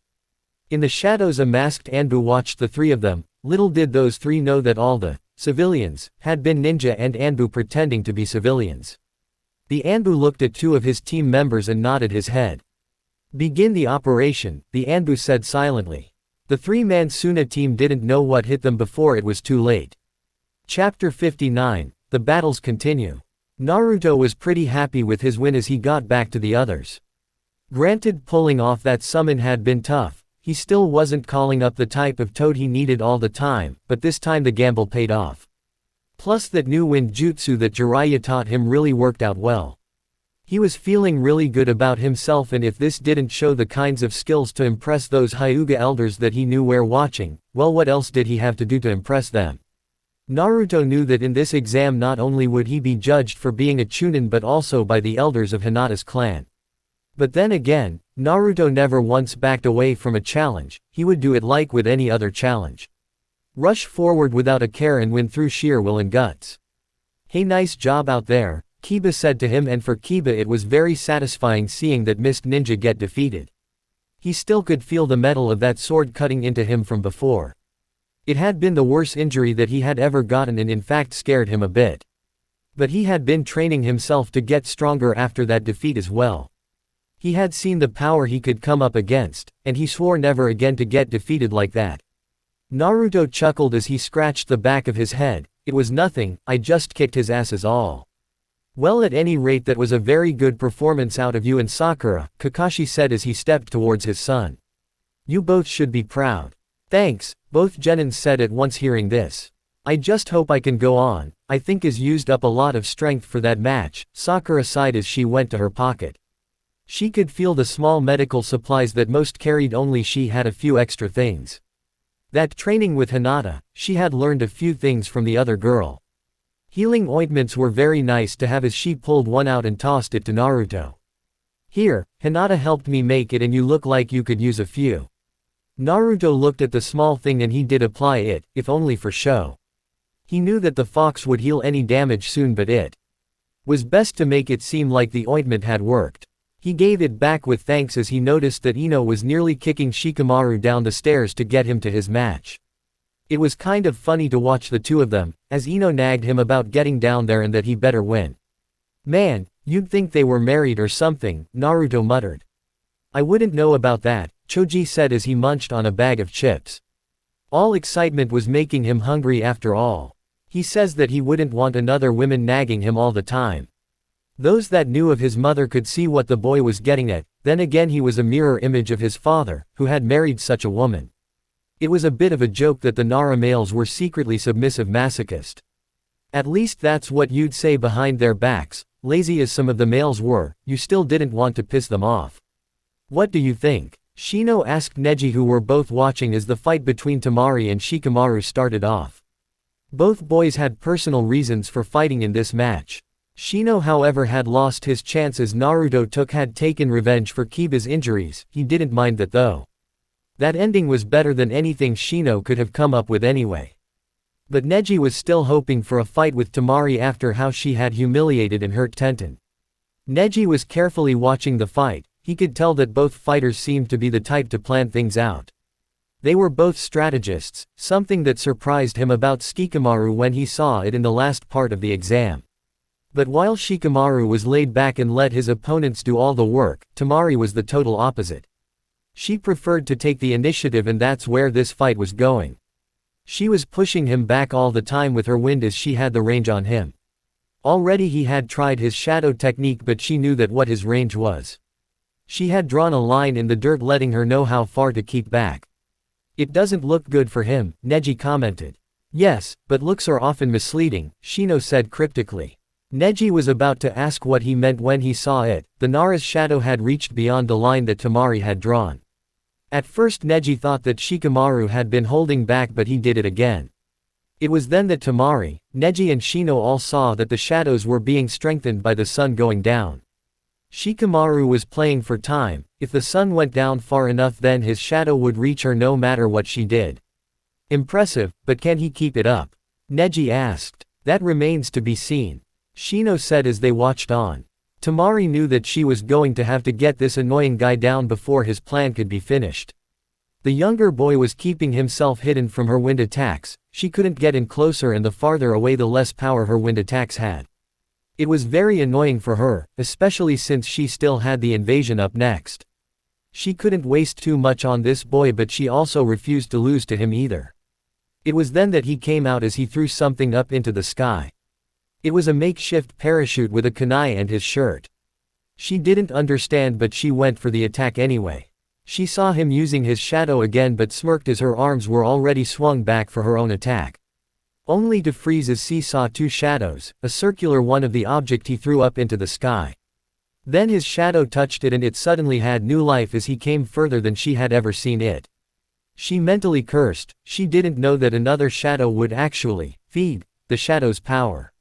She jumped out of the way knowing what would happen when that thing touched her. It chased her on the ground as she focused on just keeping away from it, just for a bit to be able to get out of its reach. As soon as she did, she could counter and take him out as he was fully exposed now.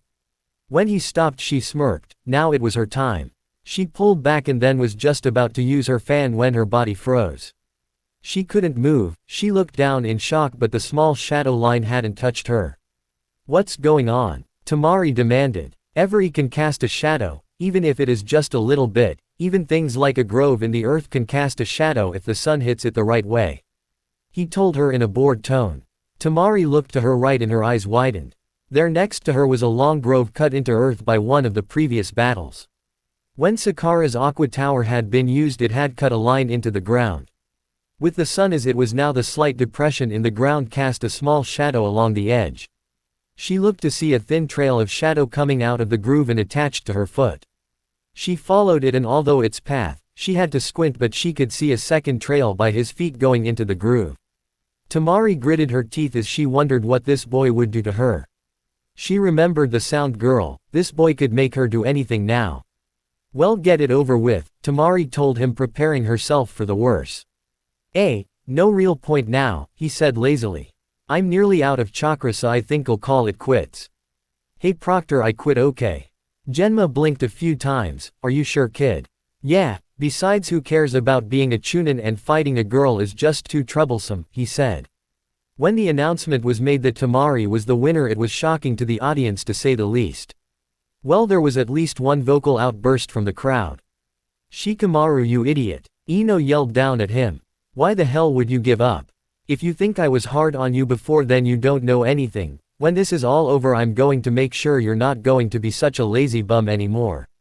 Ino went on, and for a moment Shikamaru was wondering if he made the right choice or not, as the blonde kept on nagging him. Shino versus Neji. With the last battle over, it was time for Neji and Shino to take the field. They stood across from each other. There was no malice between them like in any of the previous fights. They had both made up their minds to do their best out of respect for the other. Neji got into the gentle fist stance as he activated his Byakugan. Shino stood his ground as he lifted his sleeves. A large amount of black bugs swarmed out towards that Hyuga prodigy. Neji knew enough about Shino's clan to have an idea of what he could expect to happen. With his eyes activated, he could follow the insects as they swarmed around him. With speed that made his limbs seem like a blur of motion to most watching, he sent his hands out, attacking each and every bug. The gentle fist style was something that all Hyuga trained in. There were moves that were meant to strike over 100 times in a matter of seconds. So attacking at the speeds to defend himself from Shino's horde of chakra-eating insects was no problem. The Aburame boy would not be deterred by this, as he only intensified his attacks. Keeping to the long range that was his speciality, it was his hope to simply keep the other boy at bay and slowly chip away at him. But this was proving more difficult than he had first thought. The problem was that Neji wasn't letting any of his insects latch on. Shino had never faced an opponent that could defend against his attacks like this. Most would just avoid the insects, but Neji stood his ground, never giving an inch as he kept a perfect defense. Well, Shino was about to test just how effective the Hyuga prodigy had. Up in the stands, Hinata with her father and sister were watching the fight with interests. Hinata watched in amazement at how Neji was able to keep Shino's bugs from attacking him. Being on the same team as Shino, she knew how hard that was from sparring. She knew that she didn't have the skill her cousin was displaying. She was proud of her decision early to forfeit her match to him. Looking at him now, she knew she had made the right choice. He deserved to go this far, and she hoped that one day she could match Neji in skill. Father, he seems to be doing very well. Hanabi commented watching the fight. Shouldn't Uncle be here to see this? He's here, he told his youngest as he looked to see where his twin brother was. Given the nature of the Chunin exam, security was always important. Several of the Hyuga clan were used to look for traps, hidden weapons and other such things in the crowd of people when they entered. He looked up across the field to see his twin by the stair entrance watching his son. He couldn't see the expression on his younger sibling, but he knew it had to be prideful, and with good reason. Neji was the strongest of his generation in their clan, even among the rest of the village. Then something happened. Shino had started to use a very large amount of bugs to swarm around the Hyuga prodigy. Neji had nowhere to move now as the swarm started to envelope him. He sighed watching this. No matter how good he was at the gentle fist, there was just no way to defend against that. At least that was until Neji not only surprised him but everyone else there. A blue sphere came into play as Neji seemed to rotate on the ground. Kaden, he muttered in surprise at the technique. It was an advanced move that normally only the main house could master. It was the fact that a branch family member could use that, and at such a young age, was just unheard of. It seems that Neji is more promising than any thought. I think I saw you use that in training. What is it? Hanabi asked her father. Something that I think even your uncle didn't expect. He told her. That was true. On the other side of the stadium where he was stationed for security, Hizashi watched as his son used a move that only adults could perform. No matter what the outcome of this match, he was already proud at what his son had accomplished. Although he was wondering how he had trained himself to do that. Neji certainly didn't ask for help. Well, it would be something to ask him later when this was all over with. Tenten smiled as she watched Neji perform the move. She had been training with him for the whole month to get to this point. She felt glad that she was able to be of use to Neji getting stronger. He had even thanked her, saying that he couldn't have done this without her. She felt her cheeks flush a bit remembering his words. Truth was, spending a full month with him, just the two of them, had been very nice. Back on the field, Neji was still fighting Shino. Although he had been hoping to hold that move back until later, it was his only trump card, but Shino had forced his hand. That said a lot about the mysterious shades-wearing boy. Well, he would have had to use that at any rate. He looked around his feet. There was a wide circle that was perfectly made into the earth, and many of Shino's bugs lay on the ground unmoving. Shino had never seen or heard of anything like this before. He never knew that the Hyuga clan could do something like that. It was very impressive and very effective. He took stock of the battle so far. Close combat with a Hyuga was suicide, so that was out. Mid to long range was where he excelled at, but with that ultimate defense Shino couldn't see a way past it. Plus he had lost too much of his colony in this battle. If he went on like this, he would kill off his entire colony, and to his clan that was unacceptable. To his clan, the insects were as much a part of them as an organ. They lived in symbiosis, giving them a home and food while they gave the clan power. But that also meant a great responsibility towards their safety. Some risks were just unacceptable. Shino thought it out as he raised his arm and looked to the proctor. "I submit this battle." "You sure, kid?" Genma asked. Shino nodded, and Genma was forced to call the match over. Shino knew that as he was now, he couldn't beat the other boy. He didn't have anything that could get past that defense, and he would only lose his colony and chakra in the process. It was the only logical thing to do, to pull back from a losing fight. There was no dishonor in this, and he felt that it was the right choice at the moment. The Hokage looked on, pleased by how things were going. So far the Leaf Genins were both proving themselves in both skill and honor. It was nice to see the younger generation doing so well. "I hope that you don't mind your daughter winning like that," the third said to the Kazakage next to him.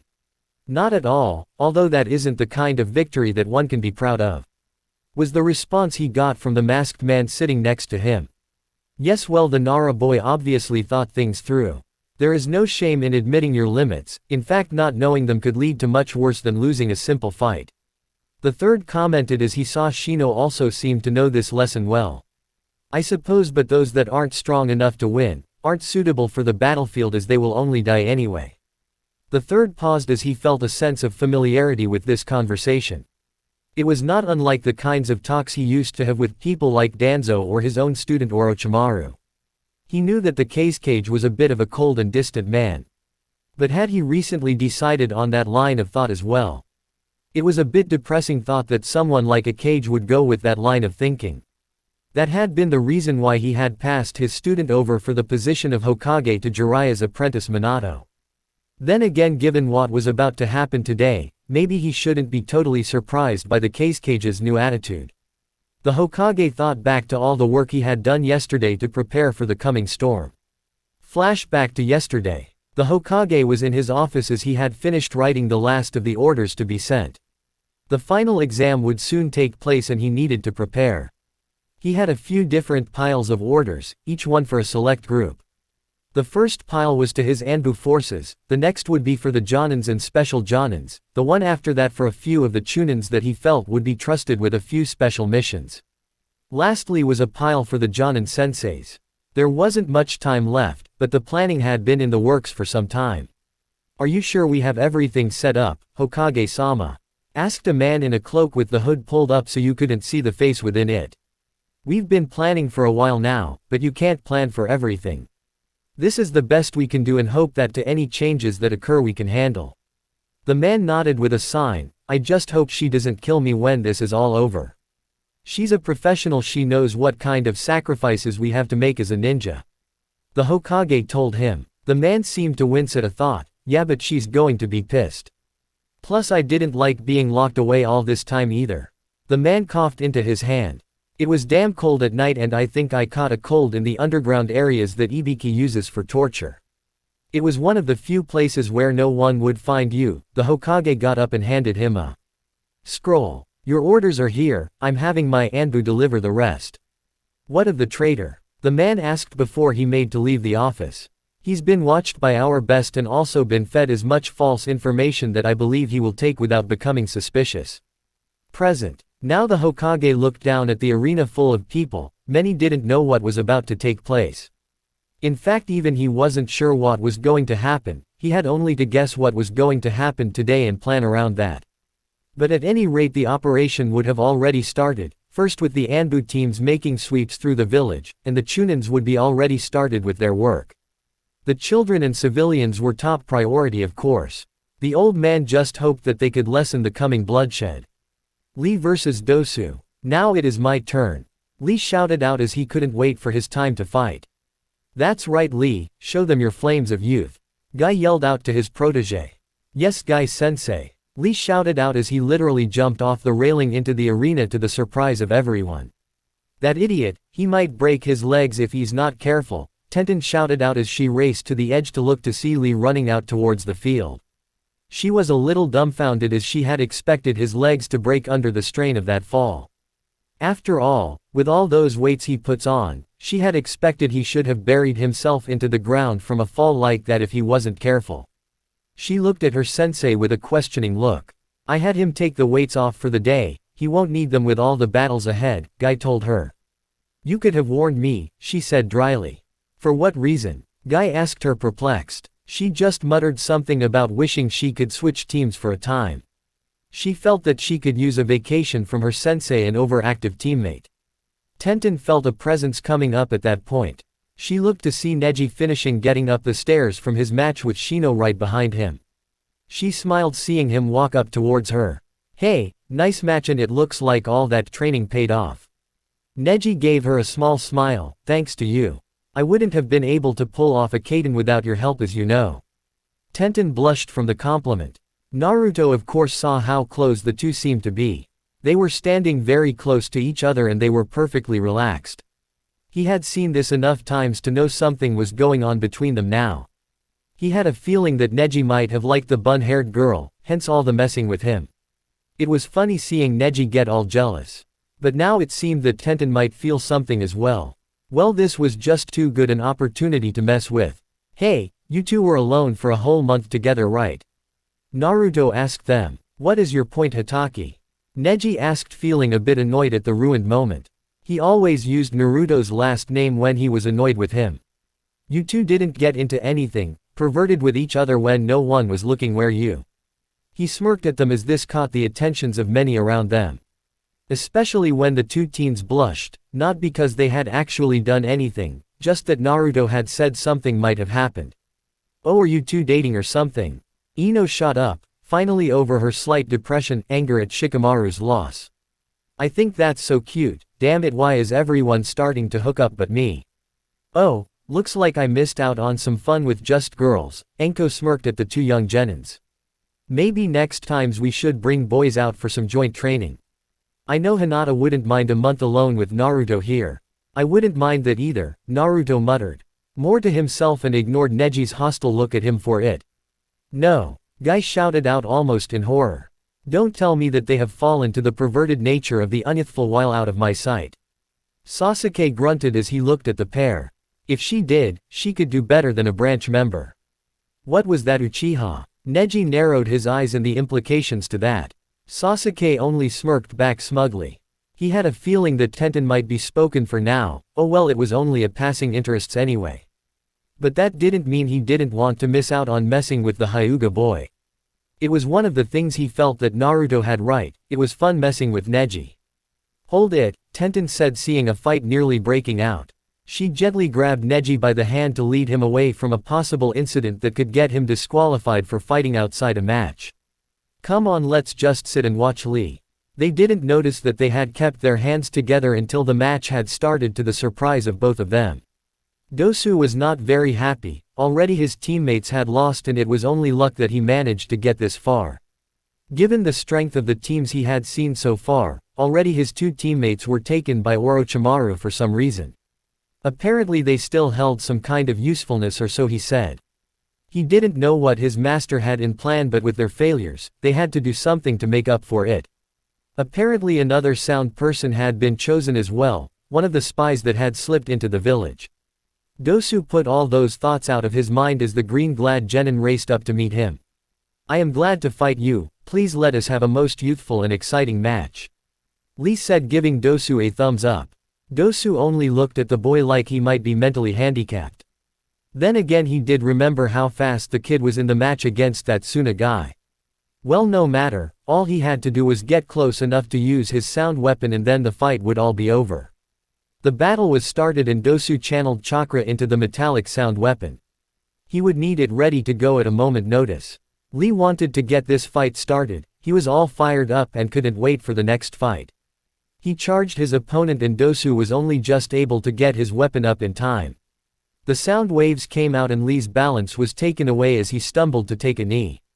The world spun and he felt his stomach was about to empty itself. Dosu knew that this fight wouldn't take long, there was no way to counter the effect of his weapon when he landed a blow with it.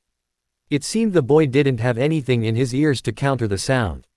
Even if he had a physical blow would have done the same. He got closer as he prepared to crush the boy's skull with his gauntlet when something surprising happened. Lee's body shifted as he quickly gave a kick to Dosu's chin, making him stagger back. Not to mention it had been painful and also gave him a slight ringing in his ears.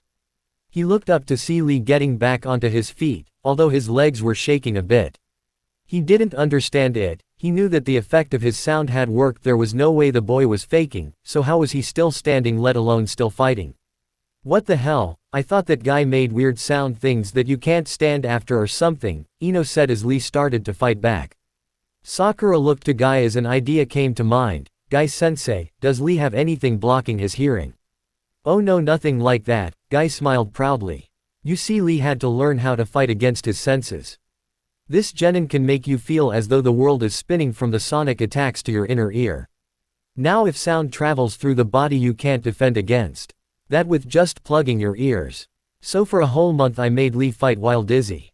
I know I'm going to regret asking this, Naruto started knowing the insane ways Guy liked to train. But how did you train him to fight while dizzy? Why, it's simple, I spun him around and when he was dizzy enough I relentlessly attacked him. When he got better, I spun him some more and kept at it for a whole month. Guy said, proud of his way of getting around the sound genin's attack. Now Lee's body fights almost automatically when in that state. Guy, you're really too much as times, Kakashi sighed as he palmed his face. Although Guy's training was to most insane, it was also highly effective. Dosu had never fought anyone that could fight like this. He tried to use the boy's body as a way to carry the sound, he threw a punch with his gauntlet weapon and it had hit. Lee had blocked the blow and so Dosu had sent the vibrations through the boy's hand. He knew it traveled up the arm and attacked the inner ear.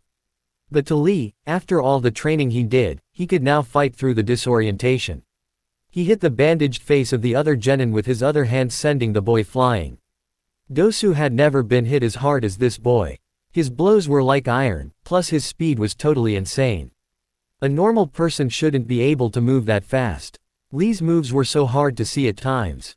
He had been counting on his sonic abilities to get him through this match, he never once dreamed the boy could actually fight while disoriented. Lee came at him with such speed that Dosu barely had time to react, he put up his arms to defend himself. Lee shot out a fast and devastating kick, without the weights to hold him back. The blow was amazing. He landed a perfect hit to the device that Dosu used and shattered it. Plus the bone in his arm along with it as the boy howled in pain. He gently gripped his arm and looked up in time to see a foot slamming into his face. Dosu was sent flying from the blow and when he landed he didn't get back up. Well, I guess there's only one left, Naruto said, looking to Sasuke who had that ever so confident look on his face. You up for this? Of course, Sasuke said to him. Just watch me, I didn't train my ass off for you to show me up. Naruto only grinned back, he couldn't wait to see what Sasuke did. Although looking across to see Gaara entering the field did make him nervous. The kid was seriously messed up and he just radiated killing intent, it seemed. He just hoped that whatever happened things didn't get too intense. Chapter 60, All Hell Breaks Loose. It was the moment many had been waiting for, the final battle of the first rounds. So far it had been a very eventful Chunin exam. Sasuke couldn't wait for his chance to show what he was capable of.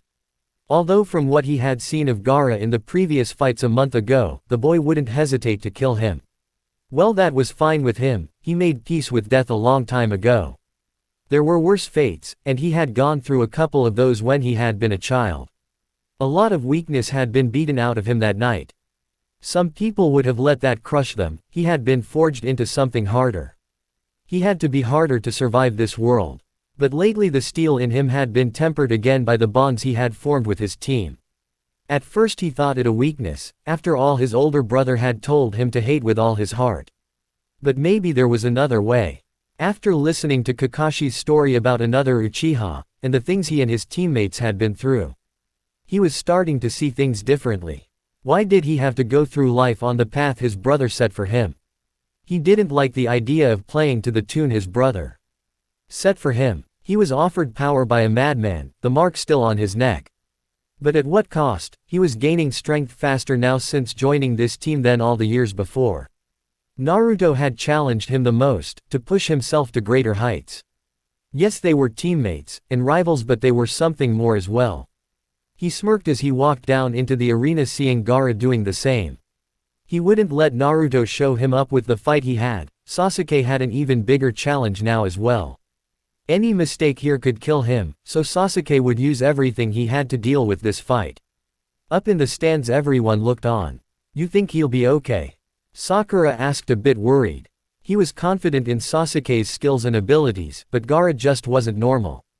Plus the boy gave her the creeps, the way the boy talked in that monotone gravely voice and his nearly dead eyes.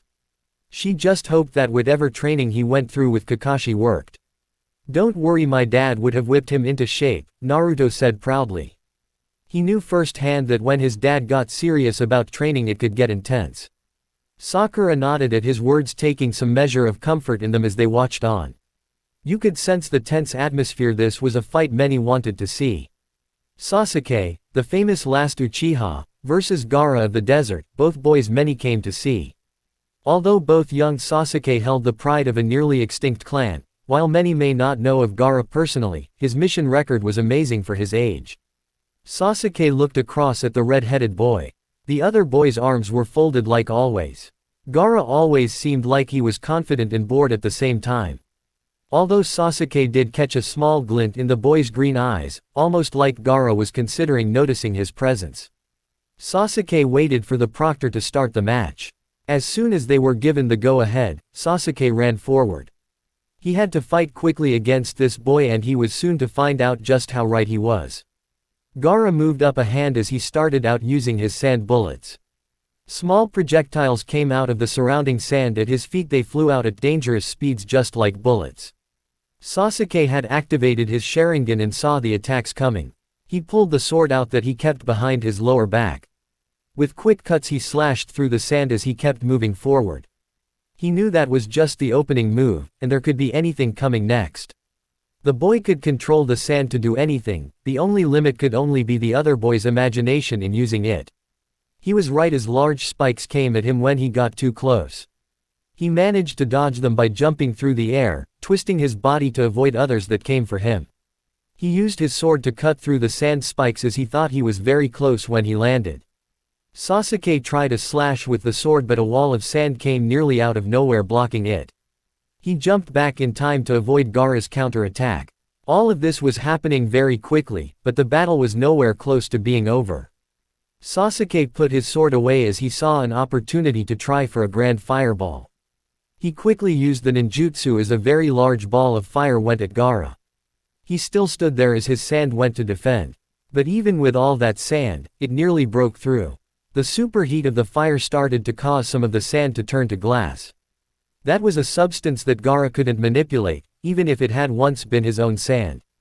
But most of the fire was used up against the sand, the little that made it through didn't make it past Gaara's sand armor.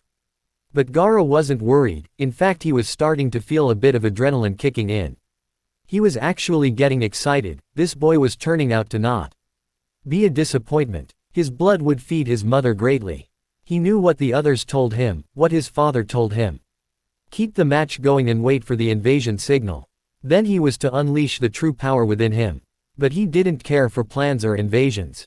He was enjoying himself too much. This Uchiha would do well to prove his existence to the world. In fact, he wasn't going to wait any longer. He had been waiting for an entire month. He hadn't done anything and the demon within had been whispering all this time for blood. He was in a stadium full of people, so there would be much blood today. He grinned as he formed a full sphere of sand around him. Up in the stands with the Suna team, they couldn't believe what Gaara was doing. He only did that to buy time to call forth his tailed beast. It was also too soon for this to happen. The signal hadn't been given yet, but they couldn't stop it now. Sasuke tried to get close to the sphere, but large spikes would only shoot out to hit him. He tried another fire jutsu again, but for some reason this sand was more difficult to turn to glass than before. This was obviously a purely defensive jutsu that the Suna boy was using. Obviously he needed a focused attack to get through. Something like a fire jutsu was just too widespread. He only grinned as it was time to show the new trick he learned. Sasuke jumped up to one of the walls of the arena as he prepared the new jutsu. His team was watching as Naruto saw the hand seals and sharply looked at his father. "Dad, did you really teach him that jutsu?" "Well, it turns out that Sasuke can use lightning elements, plus I figured that it would be the one jutsu that I could teach him in 1 month that would get through that sand," Kakashi told him. "Plus only someone with a Sharingan can use that jutsu to its fullest potential. Anyone else would have a huge blind spot that would be fatal." "What are you two talking about?" Sakura asked them, a little annoyed that she wasn't informed what was going on. Naruto only looked at her with a smile.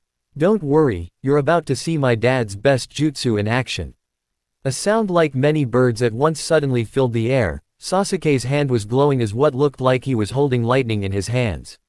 He quickly ran down the wall, leaving a trail of destruction in the wake of the jutsu. He moved faster than he had ever moved before, all that speed training that Kakashi put him through. Speed was one of the essential parts of this jutsu. Without speed you couldn't use it effectively.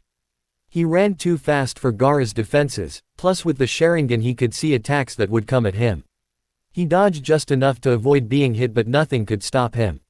He felt the Chidori pierce through the sand. It was an odd sensation. He had only used this one rocks up until now. His hand and arm felt slightly tingly from the lightning, but moving through the sand. It was like piercing water with your hand. Then he felt it connect with something not as hard. He ended the jutsu before he lost too much chakra, and he could have sworn that he felt something wet against his hand. He heard a scream from behind the sand a moment later, and it wasn't ending. He quickly jumped back as his opponent wasn't dead, which meant he was too exposed in that position for a counter-attack. The boy was still screaming when the sand fell away and he could see that there was a wound on his arm. Apparently he was screaming something about blood, but he didn't care. He prepared himself for the next attack, and given that his opponent seemed more unhinged than normal, so there was no telling what was going to happen next. But if he didn't do anything soon, Sasuke planned to attack anyway. In the stands looking over the fight, stood a certain white-haired genin of the Leaf. At least that's what many would have thought seeing Kabuto, if he was in his normal clothing. At the moment he was disguised as an Anbu Black Op. The white mask and cloak were easy enough to take off an Anbu he had taken out earlier. Kabuto now saw that the time was right. For some reason Gaara had tried to call out his demon earlier than planned. Well, the boy looked close to blowing any restraints he kept on his power, so he might as well get the real party started. Their people should be in place in and outside the village by now anyway. Those that infiltrated the stadium were here already that he could see. It was time for the genjutsu, and to signal the attack in the end of the Leaf Village. Soon after that, small white feathers seemed to fall over the stadium from out of nowhere. Everyone looked up wondering where such things had come from. Then people started to feel tired, like weights were attached to every part of their bodies. Everything was getting heavy and they couldn't keep their eyes opened. "Oh man, I feel like taking a nap," Naruto yawned out. Did his fight take this much out of him already? Maybe if he just closed his eyes for a bit that seemed okay to him. "Kakashi-sensei," Sakura muttered as she felt the effects taking hold. She shook her head trying to get her mind focused. She slammed her hands together into a seal. Kai. She dispelled the genjutsu that had been forming on her. Her mind clearing up, she looked around to see all the jonin still up, but so far everyone else had fallen asleep. What's going on? Sakura, get everyone who is genin and above up, Guy, and I will cover you, Kakashi said in a calm and serious tone. Sakura was going to ask, cover her from what, when she saw that several of the people in the stands close by were disguised ninja. They jumped out of the civilian clothing and they wore gray clothing. She noticed that they all wore the symbol of a sound note, making them sound ninja. Well, what are you waiting for? Enko said to her while looking at the enemy with a grin on her face. Things are about to get bloody, so get your friends up. Sakura nodded as she quickly went to work as battles started all over the place. Among the two Kages, things weren't much different as the Kage and his bodyguards went to attack the Hokage and his defenders. Sarutobi saw the Kage make his move. In his younger days he would have been able to move fast enough to get out of the way. So now the Kage was holding a kunai to his throat. So I see you finally sprung your trap, Sarutobi sighed as looked out at the battle starting. I figured that it would be on this day that you would attack. The Kage stiffened a bit but he recovered. Oh, so you knew about this after all. I was worried but I thought we covered all possible leaks. I guess we missed one. Yes you did, the Hokage stated calmly as though nothing was going on at the moment. So where is my old student? Why, right here sensei. Orochimaru's voice said from behind the white mask of the Kage. He grinned as he saw the shocked expression on his old teacher's face. I have to admit that the fool had entertained the plan for a bit, but he didn't have the backbone to go far enough. So I had to take matters into my own hand. When Suna realizes things they will turn against you. Oh I know, I left the body of their Kage in a place that won't be found in time. Plus when everything is over Konoha will have fallen and Suna will be too hurt to come after me for some time. Plus I'm sure that any survivors of Konoha will want blood for the destruction of the village. And they will hate, I promise you on that one, Orochimaru said gleefully. I have orders to kill all the women and children and the civilians. To burn this village to the ground when your forces are in retreat, to leave nothing that can be rebuilt. But since you knew about this attack I suppose you already have plans in motion. The Hokage smiled, yes and it's too late for you to do anything about it. Already my Anbu have been silently taking out Suna and sound teams that you thought you had infiltrated. Yes but what of outside the village? Orochimaru grinned. I know the defenses of this village well, how else could I have gotten in so easily? I've spent time looking and I was disappointed to find that you haven't changed the security of the village totally when I left. But anyway, we should be seeing one of my surprises right now. Off in the distance there was a rumbling sound. From their viewpoint they could both see a large snake attacking one of the grand walls that defended the village. The ninja that were there tired to fight it off, but a snake that size made its scales as thick as armor. You're not the only one with surprises you know, the Hokage said to him. You're not my only student that has been staying here. Orochimaru's eyes widened as giant toads started to appear. I should have guessed that old pervert was here, well this certainly makes things interesting. Did you get all of the infiltrators, will he be able to handle my summons? Orochimaru said. I admit, I'm not as confident in my total victory. But I will settle for bringing this village to its knees.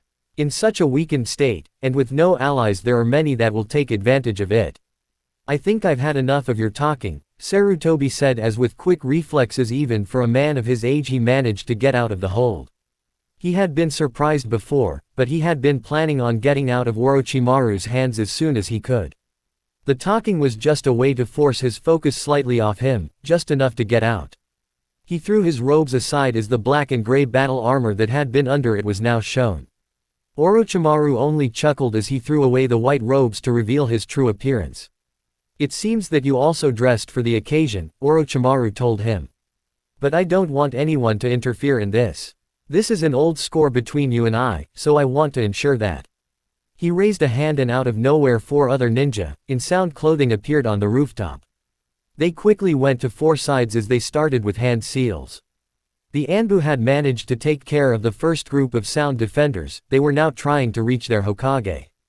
But before they could get too close a barrier was created. The Anbu were about to go for the 4 ninja that created the barrier but they enclosed themselves in a secondary one. The lead Anbu looked around and he couldn't see any way inside. It seemed to be totally enclosed. Leaning down he placed a hand onto the roof. He stayed like that for a minute before he pulled his hand away. Senpai. One of the other Anbu asked him. It's no good, it covers the entire bottom as well, we can't get in. He said disgruntled. Elsewhere with Hiyashi and his family, he had managed to keep awake from the Genjutsu. Hanabi was still asleep but he was unable to wake her as he was busy with the enemy. He was surprised to see that Hinata managed to keep awake as well. On the other hand, given who her sensei was, maybe he shouldn't be surprised. She was helping him to protect Hanabi so he didn't have to worry about anyone slipping past him. His eldest was doing very well to help out, although her style wasn't as refined and advanced as Neji, she was doing well. Then a few ninja got between him and his daughters, for a moment he panicked on the inside. He tried to move to their side but was prevented.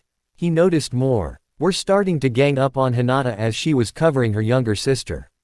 Although her skill had improved, she wasn't good enough to handle that many opponents. He was going to try a desperate move to get to them, it would leave him with all types of openings that he knew their enemies would exploit. But before he tried to do anything, he noticed that Hinata was making hand seals.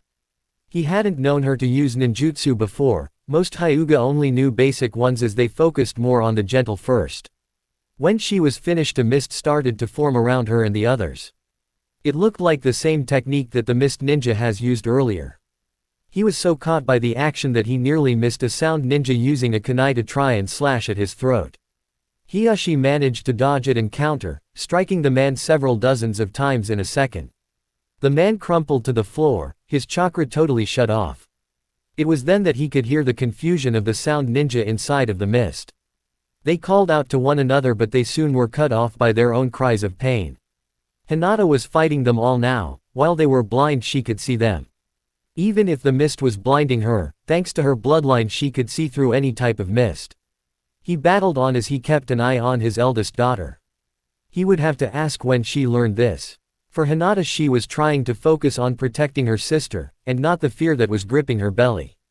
She had never been in such a violent environment. Sure, she had seen battle, but this was something on another level entirely. There was a massive confusion as there were yells, cries, and sounds of battle all around her.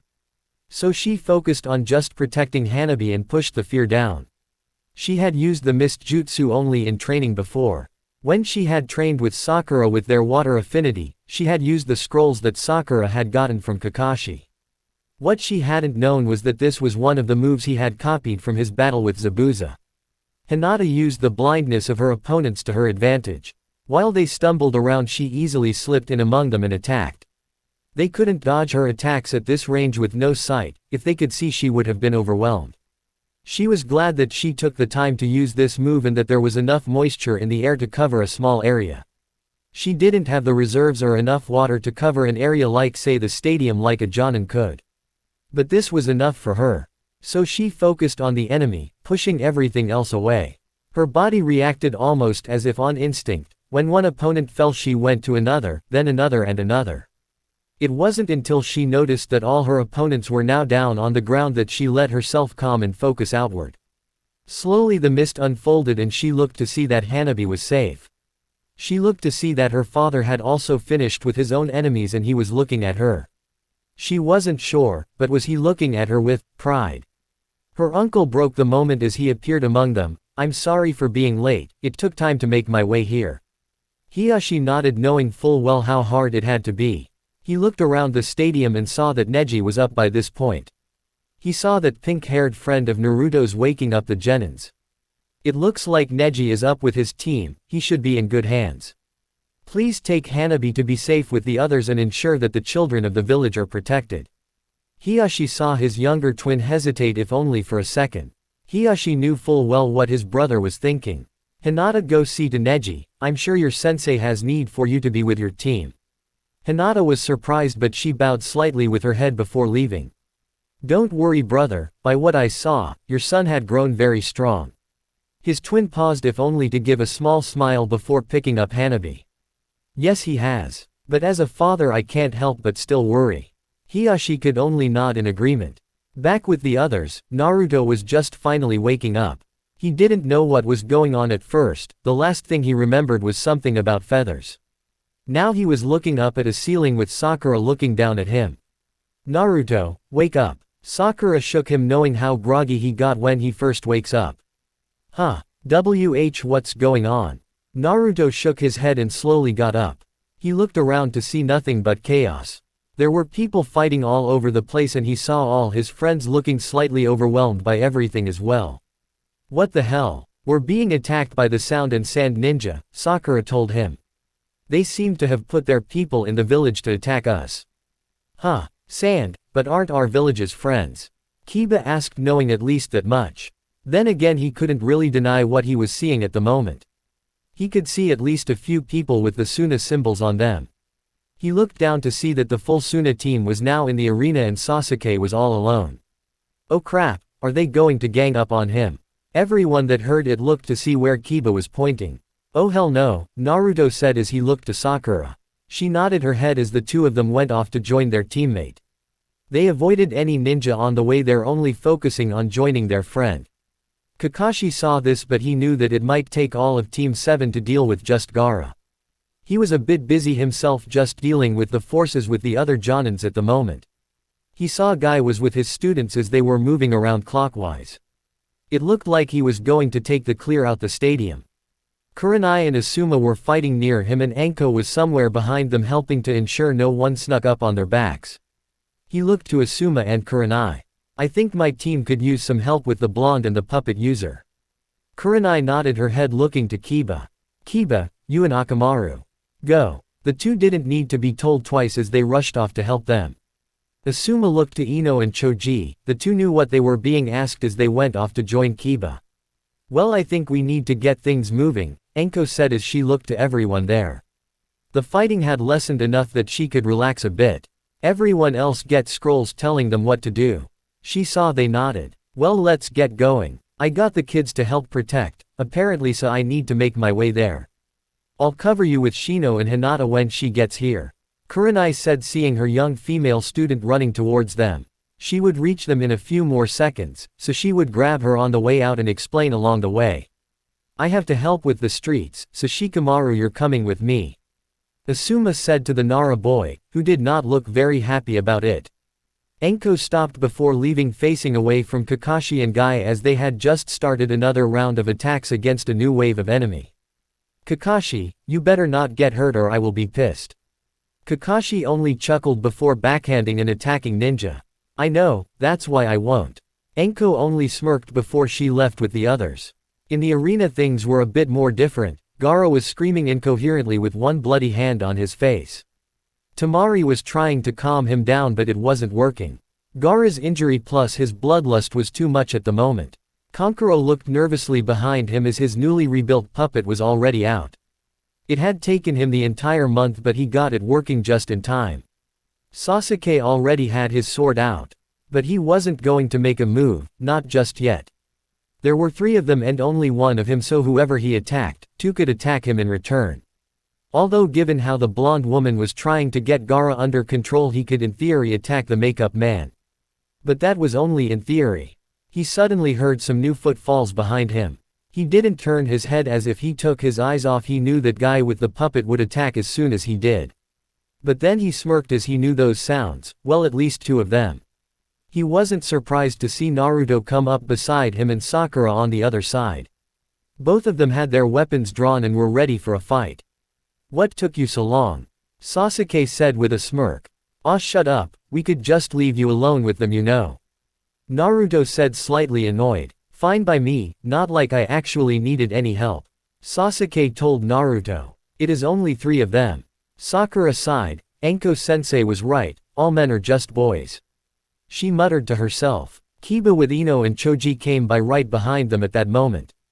With that, Kankuro looked a bit more nervous. The odds were now 2 to 1, well, numerically at least. But he was still worried about Gaara behind them. If he let loose, his full power numbers wouldn't matter. He would attack friend or foe if the worst came. He just hoped that Tamari could convince Gaara to go, because right now things were not looking good.